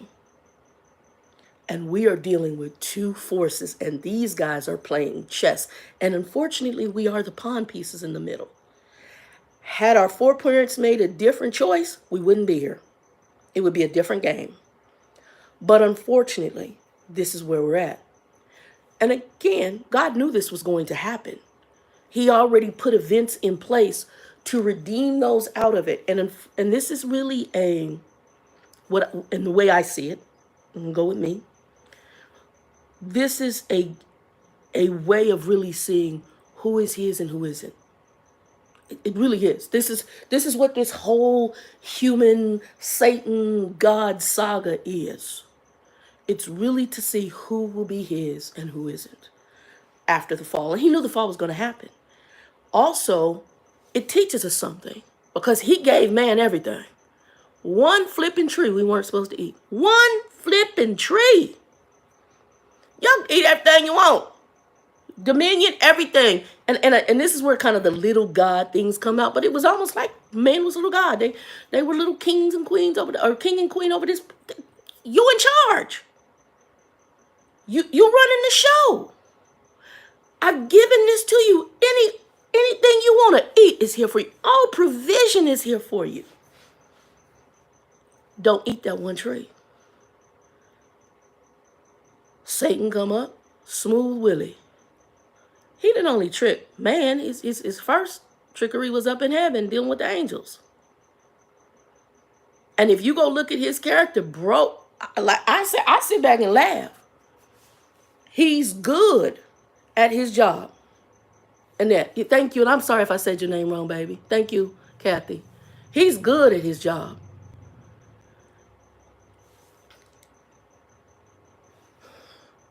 We're looking at a situation over in another country, and we're trying to understand spiritual things. I'm going to help you with something ahead of time. A lot of what's going on right now, and the catalyst of all that, is setting up end time events. But you will not understand that. And you won't understand the why if you don't get back to the base. Once you understand the base and you start walking through the scriptures and looking at how God moves, you will then understand that there are certain events that are allowed or commanded in order to get us to an end. He's giving us a time right now for people to hopefully receive them. To get, I'm going to say, all those who are called that are his, to prick the hearts and get them to say yes, hopefully. Those who won't say yes in this go round, because I am a rapture believer, I believe the rapture is going to happen first. He's going to rapture that part out, and those who are left behind, hopefully, prayerfully, if they got any little bit of instance of word, understanding, will know what happened. Some won't. Some will be clueless and think it's aliens. And then they will start coming into the faith. The Jews right now do not believe that Christ was the Messiah. Zero. They still think they're waiting on him. I believe, if and when, and I believe when, the church is taken out of here, that's when the light bulbs start going on like, whoa, whoa, whoa, whoa, whoa, whoa, whoa, whoa, whoa. This doesn't happen, and now you're going to be stuck in the madness. This is why we're seeing events. I've never seen, and I'm 56 years old, and some people older than me, Kathy, older than me. Even though we know racism has existed in America for a long time, we came out of slavery, things start kind of changing. We got different laws and voting and EEOC and all the rights. And now we're seeing us regress huge. But we're not only seeing this here. If you look outside of the bubble, you're seeing this worldwide on different levels. Other countries, the dictator mindset, it's unctioning in the setup for an individual. But again, if we don't go know the scripture and we're trying to put God on our level, we're going to get it wrong every time. We're not on his mental level. And the sad part is he's given us scriptures to tell us who he is. We want to trust somebody else to spoon feed it to us instead of opening it up and getting it for ourselves. That's why I said right now, I had to take my people that I know, I'm taking them back. Genesis 1, 2, and 3. I'm taking them to the basics. Let's go find out how the planet came into effect. Let's find out how man was developed. And now let's go talk about the characters involved, how we got here, how we got a sin nature, how we fell, and who brought it in. Because most people will tell you, oh, man sinned and sin came in with us. No, baby. Sin started in the angelic realm with Satan, and then he took part of the angels with him, and then he incorporated in the garden with the trickery with Eve, who then pulled Adam into it. That's where sin started, was in the angelic realm. But if you don't read the Bible, you don't know that. All right, Kathy. Love you, girl. Peace. Talk to you probably next week. I'll probably be on here next week, Lord willing. And I'm going to be wrapping this up because I've been on here almost over 2 hours. So I challenge you, and maybe I'll do something next week. We'll talk more. Read that, come back, ask questions. I mean, I'm not an apologist. I never will say that I am. I'm not. But one of the things that I love in the Job story is there's a part, like Kathy was saying, he questioned God about things. And there's nothing wrong with asking questions. I think it's a wonderful thing. We need to be questioning. So your questions are valid. I'm not going to invalidate them. But I'm going to tell you everything's happening for a reason. And some things I can't necessarily put because I'm not on God's mental level, but I know it's a strategy involved. And I know that God, he plays stuff in 3D chess. It's in 3D. He doing chess moves. And unfortunately, we are the pawns in the war between God and Satan. We are. That's why Satan came after us, because he knew God loved us. God created us so he could love on us. And God gave angels free will and us free will. And we made our foreparents made a free will choice. That thing translated into the human family line. Satan knew full well what he was doing. Full well.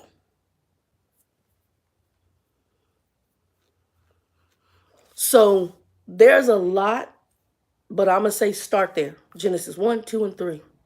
And I'll be wrapping this up. Start there.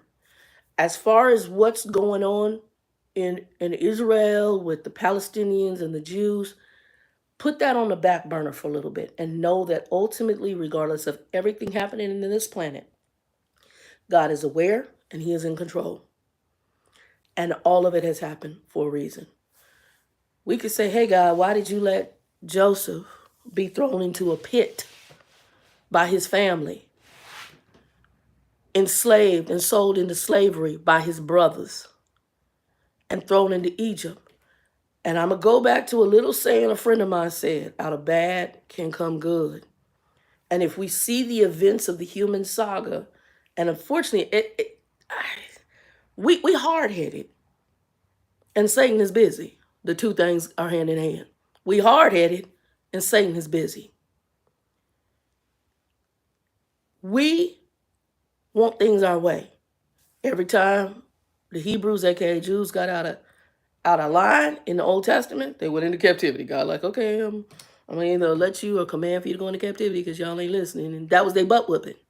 And they would go into captivity, and then they would turn back to God. And he's like, okay, I'm going to come in, be the strong hand, pull you out of captivity, give you a chance again. And then they would serve God, and then they go back as things are good, and he blesses them because they spoiled.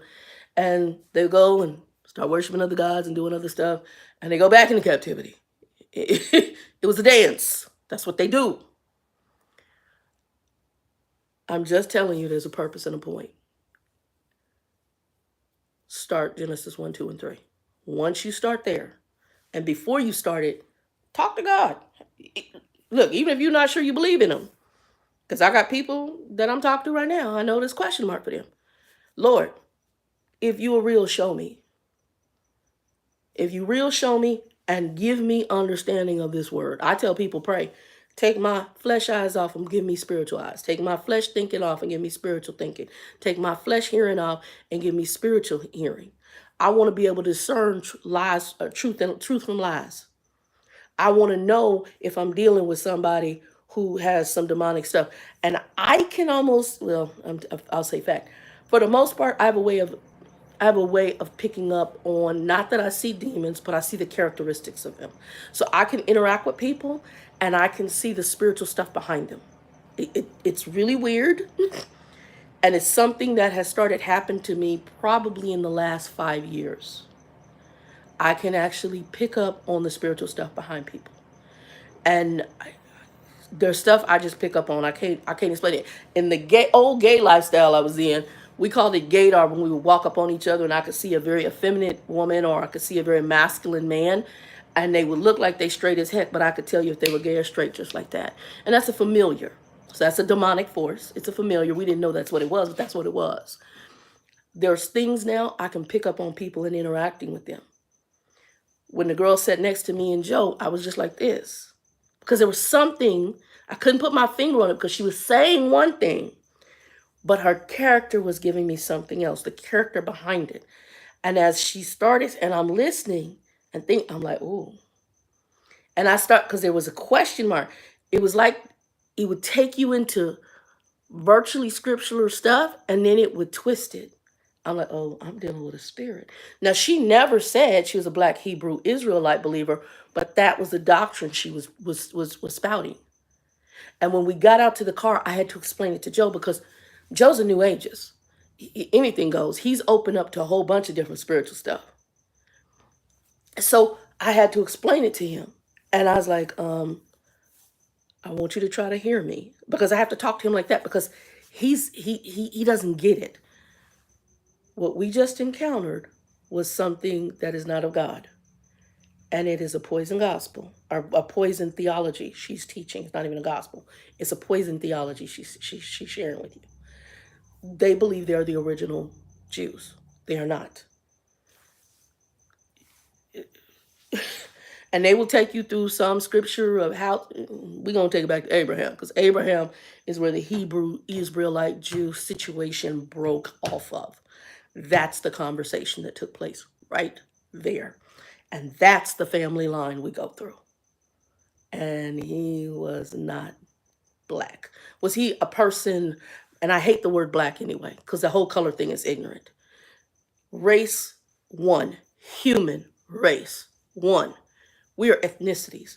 Maybe you have an Ethiopian background, or maybe in America, right now we're so blended, we mix with a whole bunch of stuff. We have different ethnicities. Ethiopian, African. We say African because some of us don't know what tribes we come from unless we went and did the spit in a tube, or right, and we might get our DNA. And find out what ethnicities. We're really ethnicities. The whole race thing is poison in the first place. That is the most ratchet poison thing. And it's ghetto. And this is what we're dealing with because we're still in this ratchet mindset of colors. And those of us who are African, am I black? What color is my skin? My skin is brown. This wall behind me is tan. If you can see it, it's a cream. And white folks really ain't white. This shirt is white. I ain't never seen one that look like this. I see them look a little more pink. I don't see them look white. But we have this ratchet color line, which is a poison, so that one group is better than the other. It's ignorant. And again, let God open eyes. Let him open eyes. Anyway, y'all, we done been on here tonight late, and it's been a good conversation. So, Miss Annette, I appreciate you. Miss Daisy, I appreciate you. Kathy, always, I know you gone. Flatbed, I don't know if you still on here. And I'm going to try to be on here next week. I've been off of here. Like I said earlier, if you catch it earlier, I was having problems walking. I believe it's a gout bout, but I also have a bad knee. I'm not getting ready to have to get a rollator anyway. But I want you to be blessed, and I'm going to be praying for everybody involved who will listen to this down the line. If you do, give it a like, thumbs out, share it up if it helps you, anybody. I do not argue scripture. I will never do that. I will always point you to go getting it for yourself. I will try to answer questions if I can. I'm not one who normally spits scriptures. I will normally tell you stories. I will direct you. But I am one that believes the Holy Spirit of God is the one who reveals things to us. And right now, as I'm seeing that there are a lot of ministers out there who are preaching this motivational, weird gospel, this name it, claim it, word of faith, prosperity gospel. And I was at one point a follower of it, and I was in a church that was part of one. It is not something I agree with, believe, and based on what I have studied and that I feel God has revealed, it is poison. And we need to put things back in its rightful position in God as head. Not that God serves me, but that I am his child, and that, yes, he does show favor in situations, but we may have to go through some stuff in this life. So we'll talk more. Daisy, God bless you. Have a good night. Wendy, have a good night. I know Kathy already left. Flatbed, I don't know if you're still in here. Good night. Miss Annette, I really enjoyed you, and have a good night. I don't know who else came in. Anybody I missed who came in, God bless y'all. Have a good night, and yeah, something next week, y'all. Peace, 2 and 2.